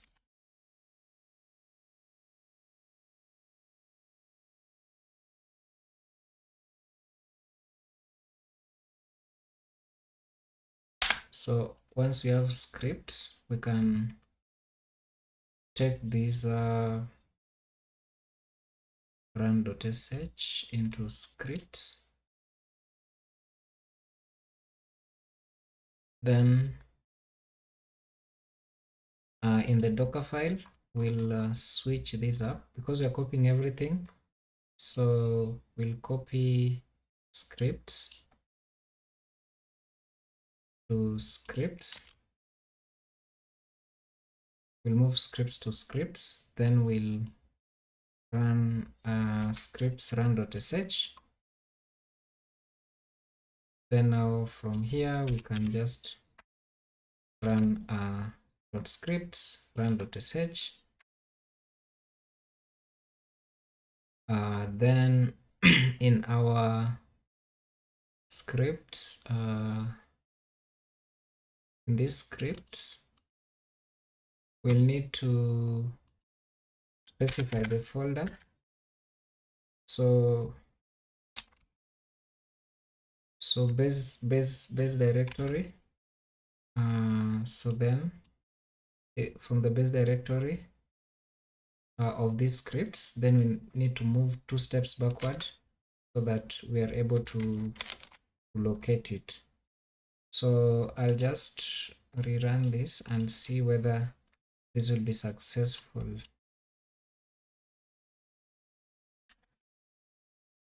So let's run this and see whether it will work.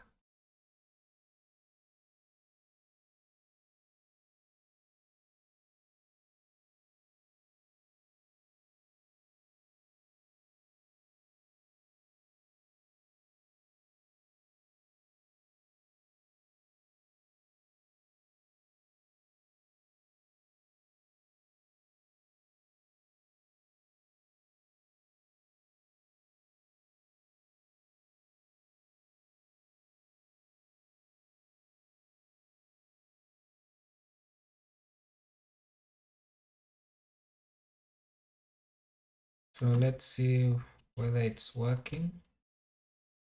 Come back here to container, and you can see it has exited.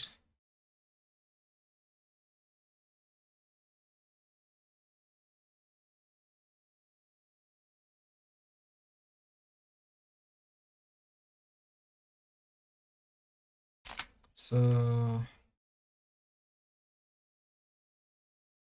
this should be src.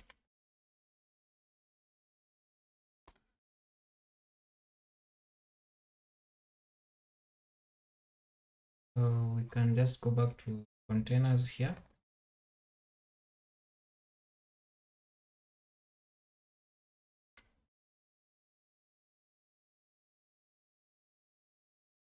So we wait for it to install in the Docker compose. What I'll do is to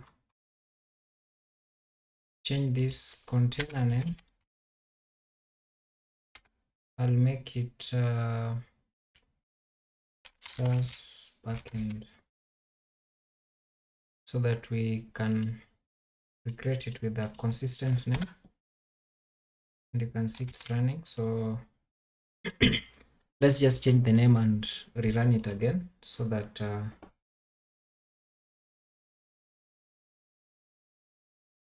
see what's there.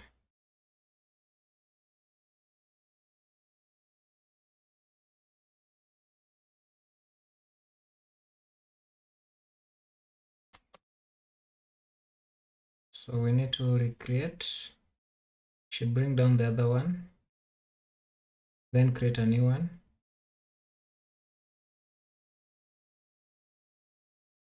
So as we wait,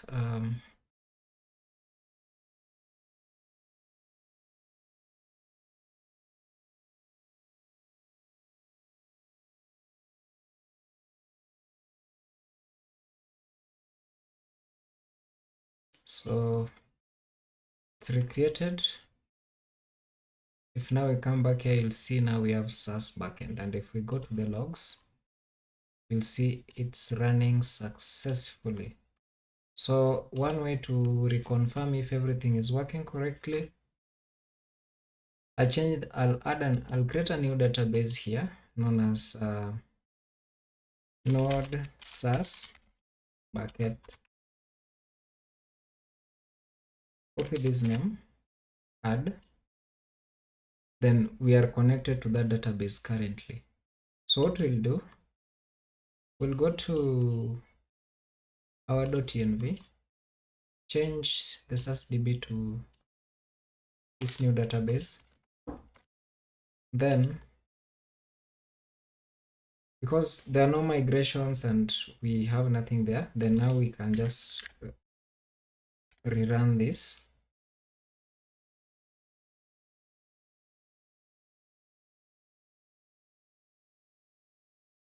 So let's wait for it to build, run migrations so that everything else works. So let's wait for it to build.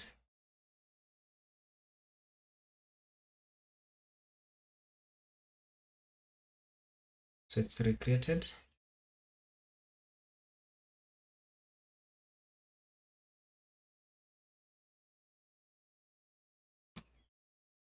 So once it's recreated, I'll come back here, the containers, check on this. You'll see it's still running and migrations have been run successfully. Then we can just confirm here by refreshing here, and you can confirm by yourself that we have the public, which now contains the posts and the users. So what else can we do here? We can what we can do is to confirm if everything else is working okay. That is by going back to VS Code and adjusting our schema. So we had ID, first name, last name, age, and email. So let's say we want to add posts with comments. So let's add comments. So with Copilot, I'll just generate this. So the comments table will be just comments, have an ID, content, post ID. Then if we delete a post, our post ID and the user ID. So if we delete a user, anything delete, usually personally I don't like deleting things, so I'll just restrict and restrict every other thing. So when you delete a post, then it should be restricting you not to delete that post until you delete all the comments under it. So later on we can change this with the time. But if you check the database, we have two tables. So I'll just need to run here. So this is just how we'll be iterating on changing the databases, migrating the schema gradually. So I'll just run yarn migrate, then have -new. So this should generate a third SQL. So if I go to this migration file, you'll see we create comments, then we create the connection between the user and the comments and posts and comments. So with this, once we've generated that, we can also go to, let's say, we go back to posts, then we can say we can add a boolean field here and comment. So that will be a boolean, but default will be true. Okay.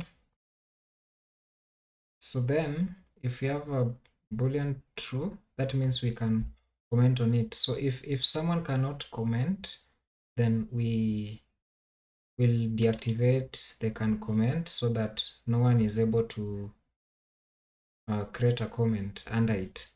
So we'll just run the migrate new again, and this should get the diff, generate another query, and you can see alter table posts, add column can comment, boolean default true, then not null.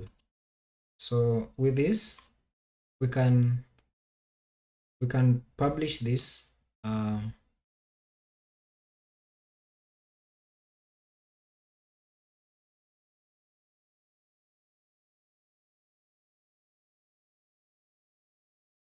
so we clear, then I'll just comment this.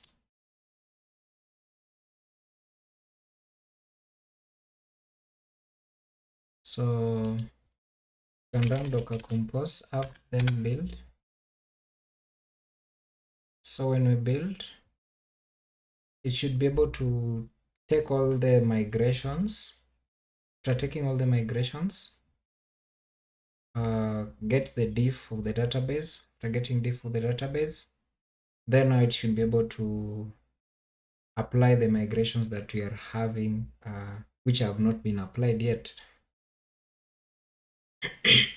So you can see how we've really come a long way to build this until it has worked. So if now we come again to this side, refresh, you'll see now we have comments. So comments has been put here, then see everything is in line. And if you check on the relations, you can see you have post pointing to post and user pointing to user ID. With that in place, you can see we have our SaaS backend running and healthy. So it is running here. So this means we've successfully connected to this. So some takeaways from this is that so what is the flow? So flow number one, isolate your database services from the application services so that when your applications break, they don't break the database side, and when the database side breaks, it doesn't break the application side. So with this, you'll see that we had created a separate databases compose. So with this, it also had a GitHub action, the deploy. So after this, I'll push this and you'll see how it will deploy everything to the server. So you'll see here, we had already set up the deploy action, and we have this Docker compose. So with this Docker compose, what we did first was to create a network. So this network, it has to be an external bridge network. So external means that it is not an internal. Like when you're having services under given Docker compose, it houses the network, so it is not exposed externally. And for this, it makes it hard for external services to be able to communicate with these other services. So for us to get to expose that, we need to create an external network. So we specify external here to make sure that it's shared outside. So, and automatically it won't be created by the compose. So you have to create it manually using Docker. So the Docker command is so you'll just need to run Docker create network,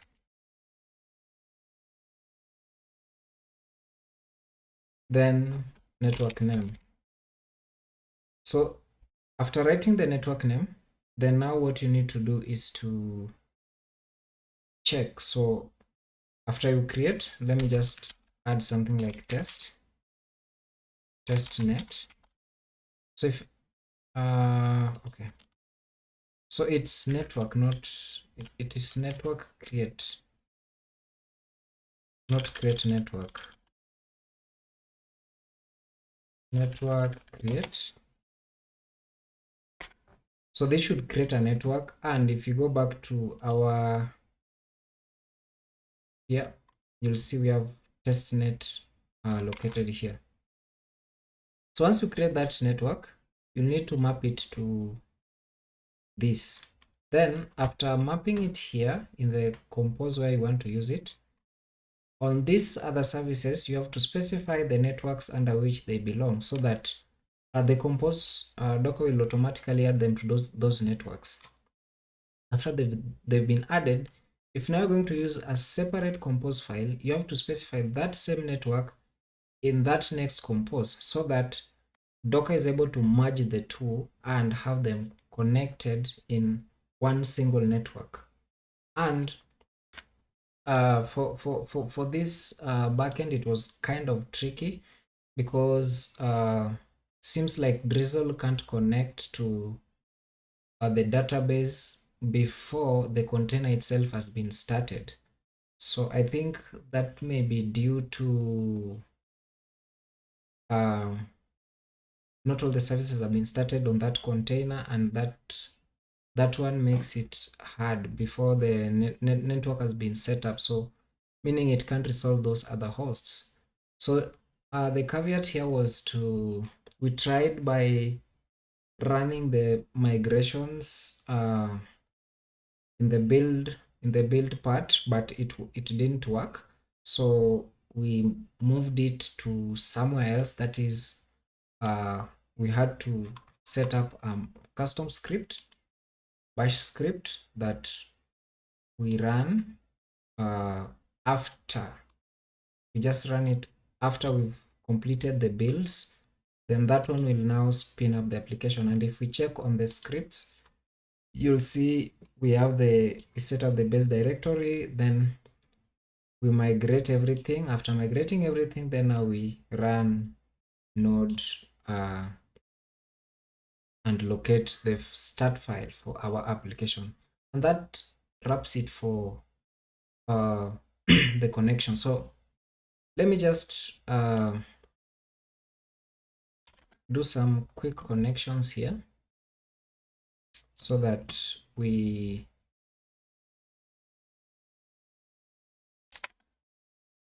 can connect to our server and see how these things are running.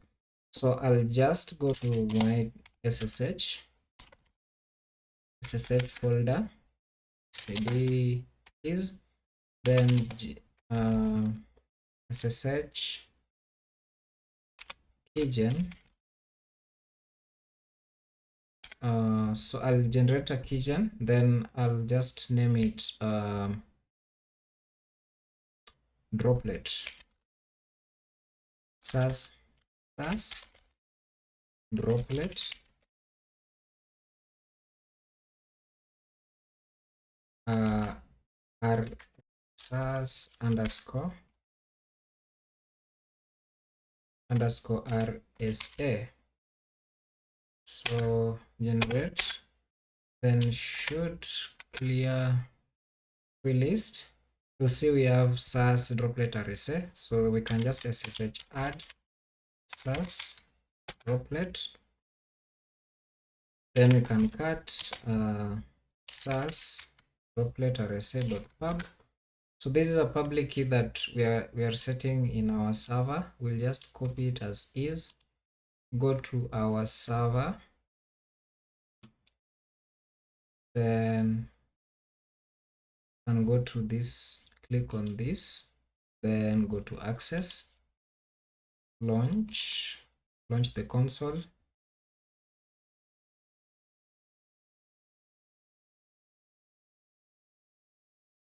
So switch user or render. So once we are there,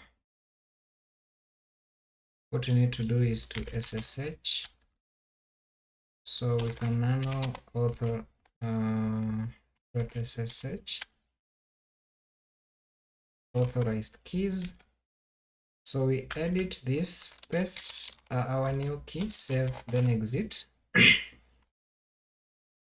After saving, then now we can just exit that, come back to our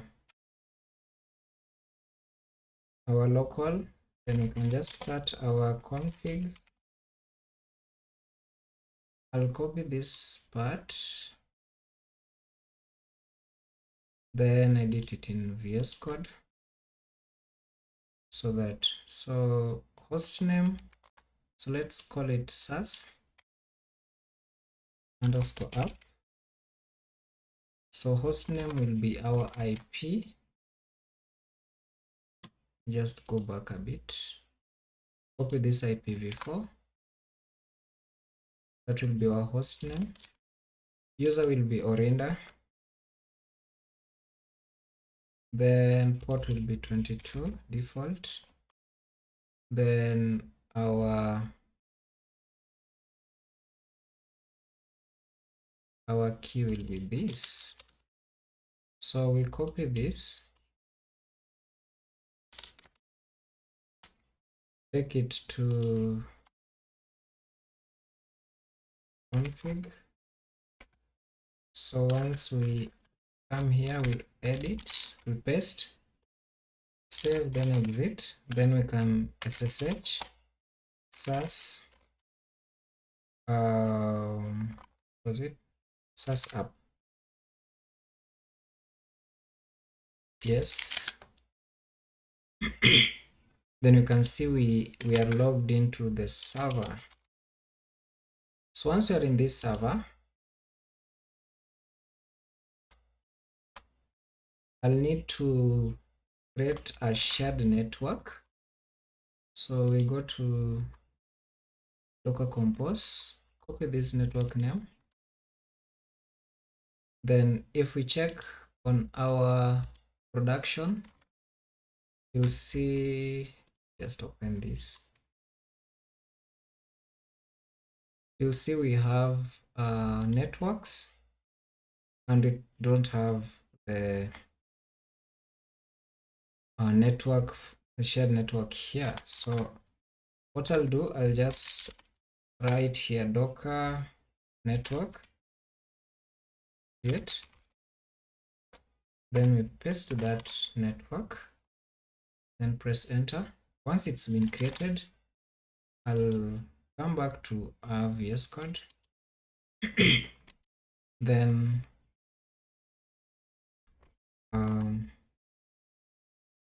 you can list and see where everything is listed. Then we can go to cd apps. If we list, you'll see we have VentureDB. Then if we go to, then also we have SaaSDB services. So with the SaaSDB services, we can go to SaaSDB services. Then if we list, we can list -ll. Then you can see we have .env. So this .env is the one now having everything that we are supposed to be using. What adjustments do we need to make? I don't think if there is any. What we need to just do is to, because we've already created the network, that is the shared network, then now we can just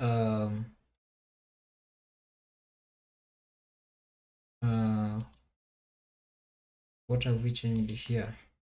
Add shared external network, add shared external network to boss. So commit, yes. So committing, then now we can sync these changes. After syncing those changes, so I can just pull this on this other side.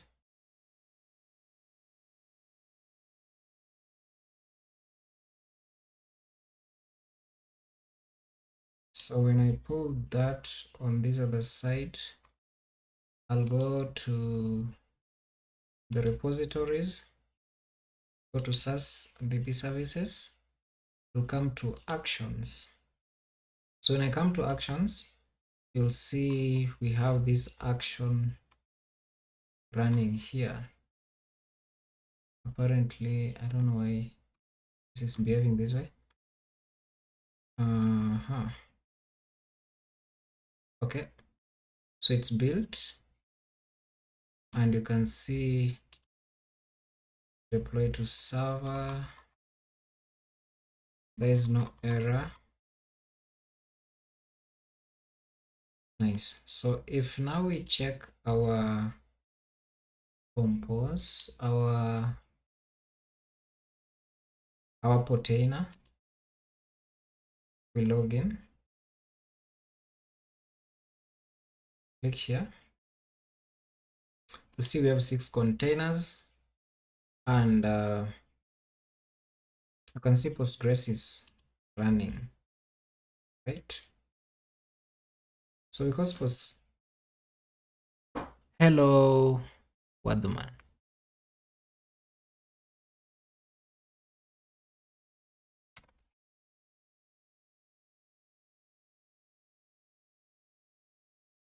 So you can see Postgres is running, and we're able to connect to it.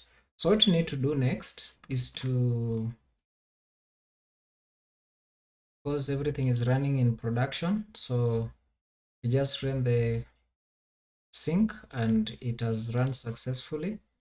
So the next thing is to now hook up, we need to hook up our backend. So for our backend, and just add new migration files and custom build for migrations script. So with that, we can just add all these changes, then commit. once we've committed, the next thing here is we need to push this, but you can't push without the environment variables. So we need to take this env, then copy everything we have here. We have source backend, we can cp.env to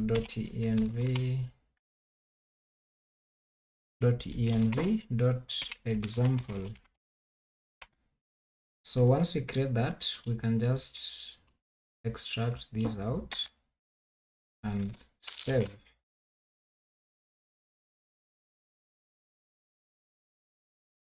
So next is to commit add env sample commit.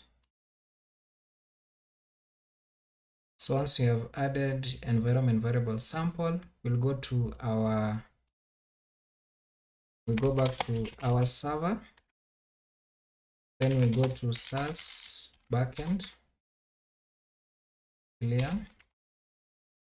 Then we can just write here, we can nano.env. Then we can add this, there. We can save, then exit, but we need to know the contents. What are the values we're going to put in there? So you can just cut. We cut SaaS db services.env, because this is now what contains every other thing. So orinda, so password is this. So then we can just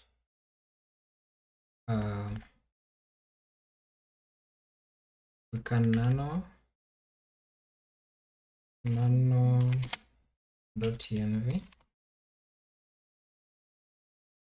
then user is orinda, then password is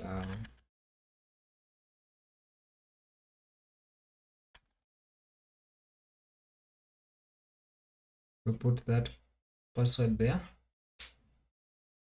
but this password might bring issues, so I'm going to change that so that we don't have issues. So you can cd into SaaS db services, then you can nano.env,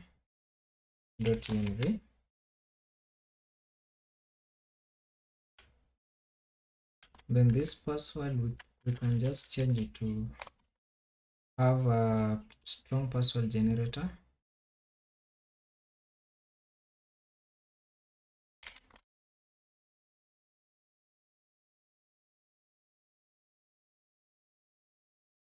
So we generate a strong password.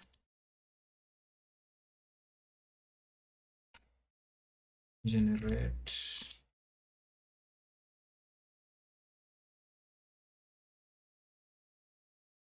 So I'll exclude symbols, then very strong. Have it at 20, then generate. So then I can just copy this, then have it as my password. Save X, then we can nano SaaS backend,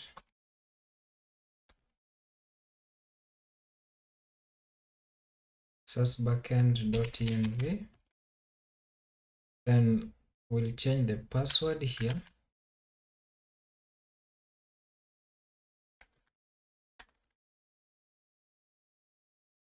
to that.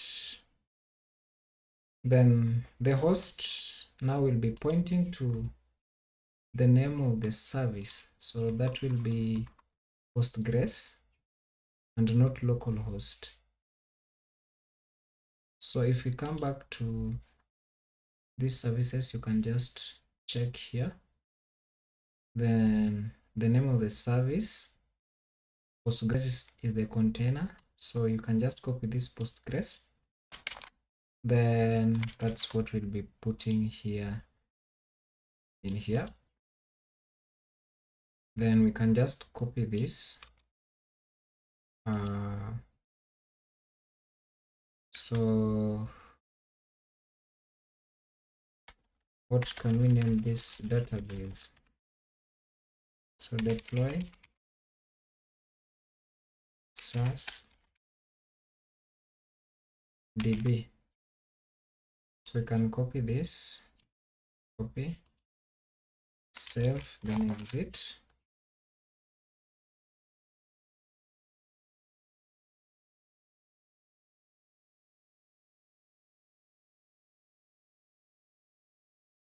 So to avoid a lot of complications, I'll cd SAS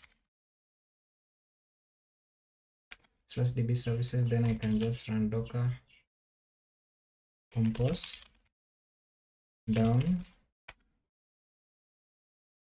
So this will pull down everything. So I'll stop all the services. After stopping all the services, hey, tetea. Which group do you mean?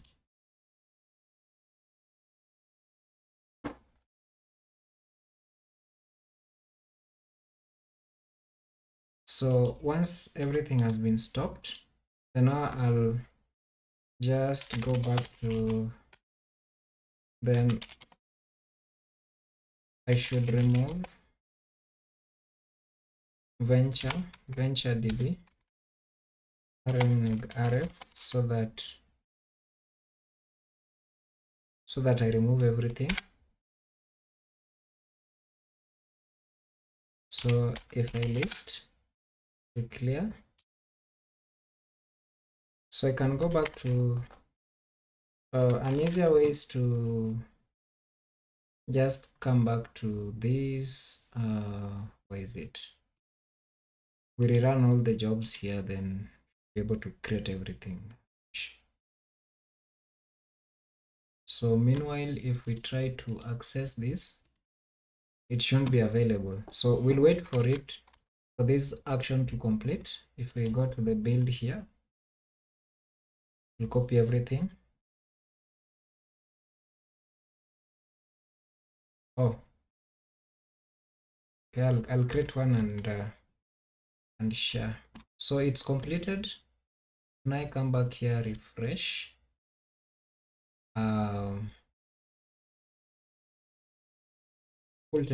So if I come back here, let's put my password, login. Go here, you'll see our Postgres is running. Now it's ready to receive connections. So for us to test whether this is working, I'll need to disconnect whatever I have currently, create a new connection. Host will be this host. So instead of localhost, we'll have that same port. User will be Orinda. Password will be, where is that strong password generator? Copy this password. Then db is Orinda. Then we can test that connection and see. You can see now we're able to connect to our remote database. So with that means that everything is working well. So we can have this named as SAS backend, SAS prod db. So then we can just save this. After saving, then we can connect. So after connection, we'll need to check on whatever we had set up here and cut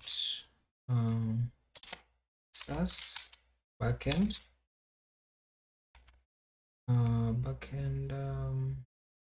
.env. Then you can see that database that we have put here. I'll just copy the name, then create it here. So add. Once it's added, then I can now sync my backend. Let me push the backend and see how things goes. So the backend is up. We'll go to actions, digital venture, go to repo, SAS backend.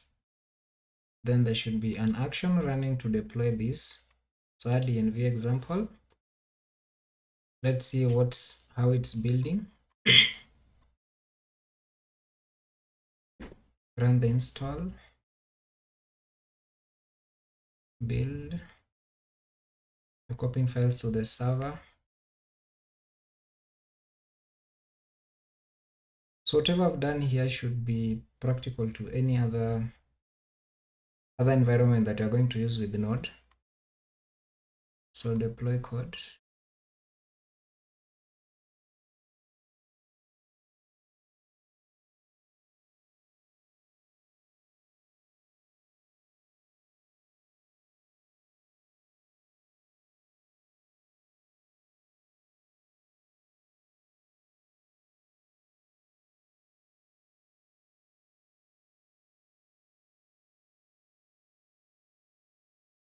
So let's wait for it to run.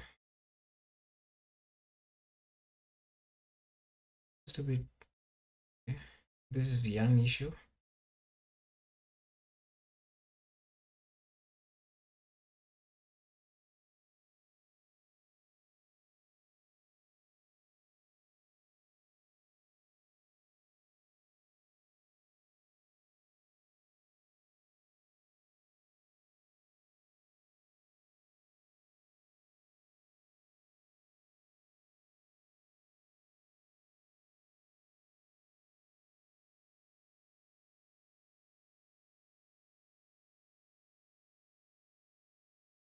So we're building.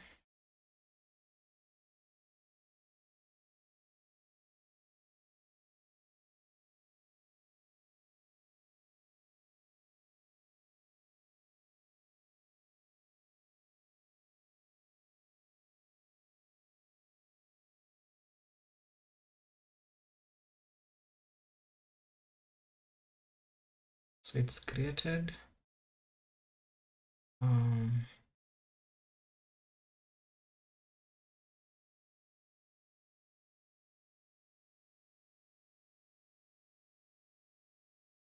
So let's confirm from containers, SAS backend. If we check here, these are the logs, and we've successfully connected to these, and you can see applying migrations. So if we refresh here, then you'll see we have everything in place. So just to confirm if our CI/CD pipeline is working correctly, I'll what is there in the comments? View structure. So we have so let me see how to add timestamps. So let's see, drizzle. So there was somewhere I saw something about timestamps. Let's see, time.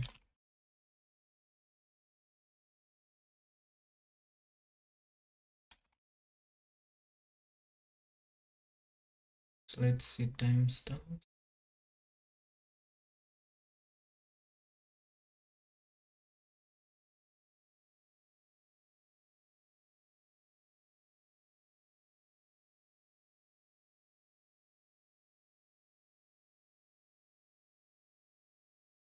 There is somewhere about timestamps, relations.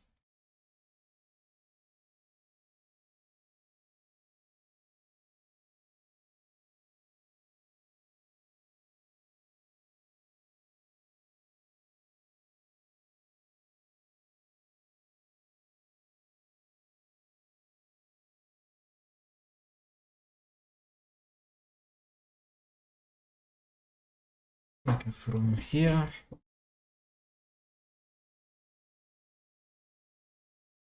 schema.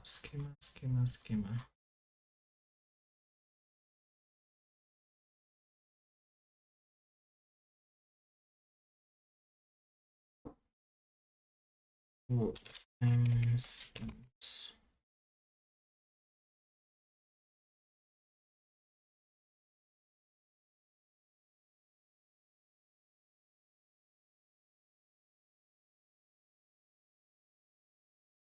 Okay, let's try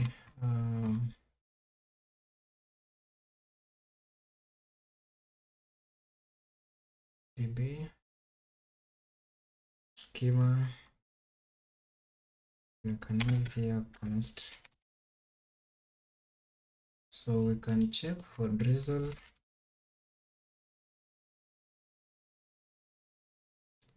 timestamps.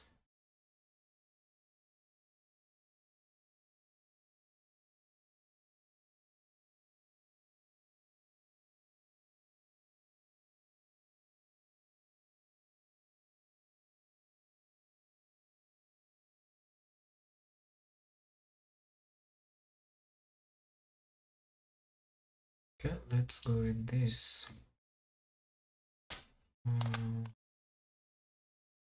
Const time stamps.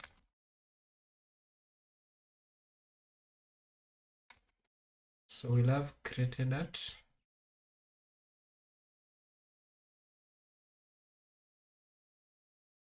Timestamp.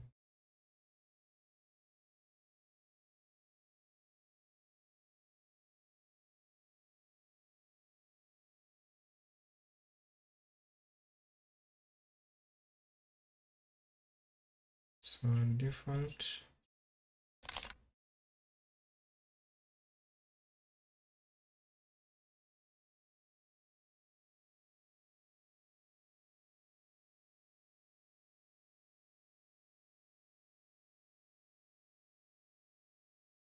So there must be something connected.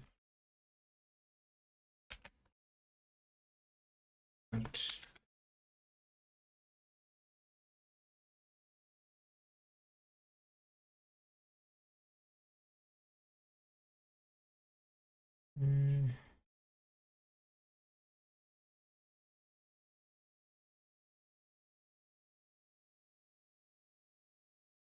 yeah, this is what I was looking for. So we can add timestamps to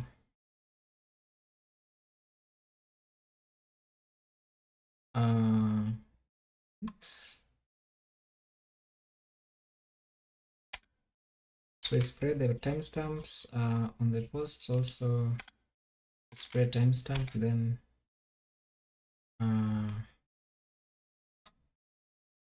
published.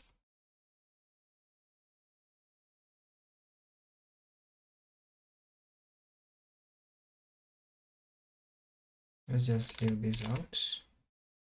Let's just spread the timestamps. So the password, we'll have password there and the timestamps. So the adjustments we made to this table is to add timestamps and also add password on the user. So what we do is to create new. So this should generate another migration file, and this should be able to make the adjustments on the tables. So you can see we have adjusted the comments. So from there, we can just say here, add timestamps. So if we commit this, let's commit, then sync. It will take a really short time. So once everything has been pushed, we can go back to here. Then just confirm our actions, which is running currently. So add timestamps.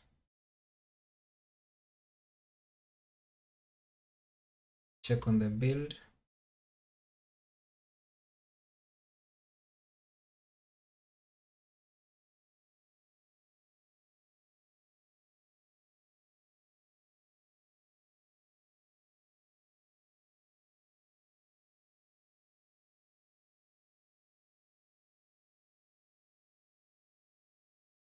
So we'll wait for it to build.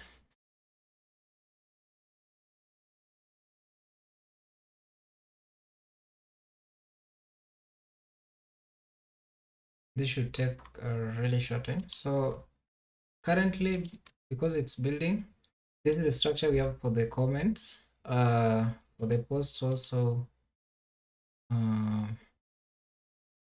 this is the structure. So we expect that after the build is successful, it should be able to have altered. Okay? We have altered whatever we have in our database.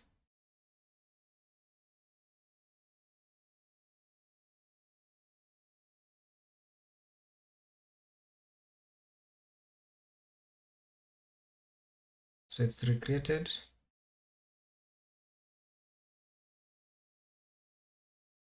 And seems like it's done.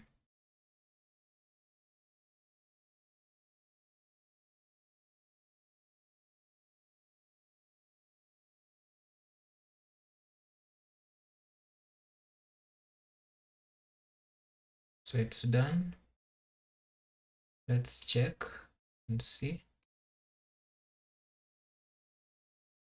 Yep, and you can see we have created that, deleted that, updated that, and that's how you can we've set up our CI/CD pipeline. If you missed other series, they're part of the videos in the channel. I think I moved up to series 5 and decided to make go live on this because it was a bit complicated, but all in all, we've managed to publish this and make sure that everything is working correctly, our migrations are working correctly, you're able to connect to the database. What's left on this is just to now start doing the queries directly from the DB client, the server side, so that we can connect to it and run normal queries from our application. So with that, I think we've done so much and it's already late on my side. So I think I'll just stop at that point, and if you have any challenges, you can just put down in the comments. I'll link some of the tutorials under it so that you can follow through with whatever we have done before. So up to there, I think I'll just close it up. So we meet in the next one, and I think that it has been really nice building this on live, and also I've learned a thing or two on how we connect this. I think the goal that I started this with, I've achieved. So it's taking this to the next step, that is building now the front end and the back end. But the DigitalOcean part is done. The backend stateful deployments for our database services is done, and our backend deployment structure is also in, and everything is pushing real time to the container. So I think it's a success, and by building this, I think you'll also gauge yourself in the DevOps field and be able to like get better and make yourself have more knowledge by putting this into practice using the series that we've been working with. If you like such kind of contents, please don't hesitate to subscribe, give it a like, and share, so that this effort I can be able to continue producing more of such kind of content. So thank you all for your support, and thank you again for watching, and bye bye for now. So let's meet in the next one.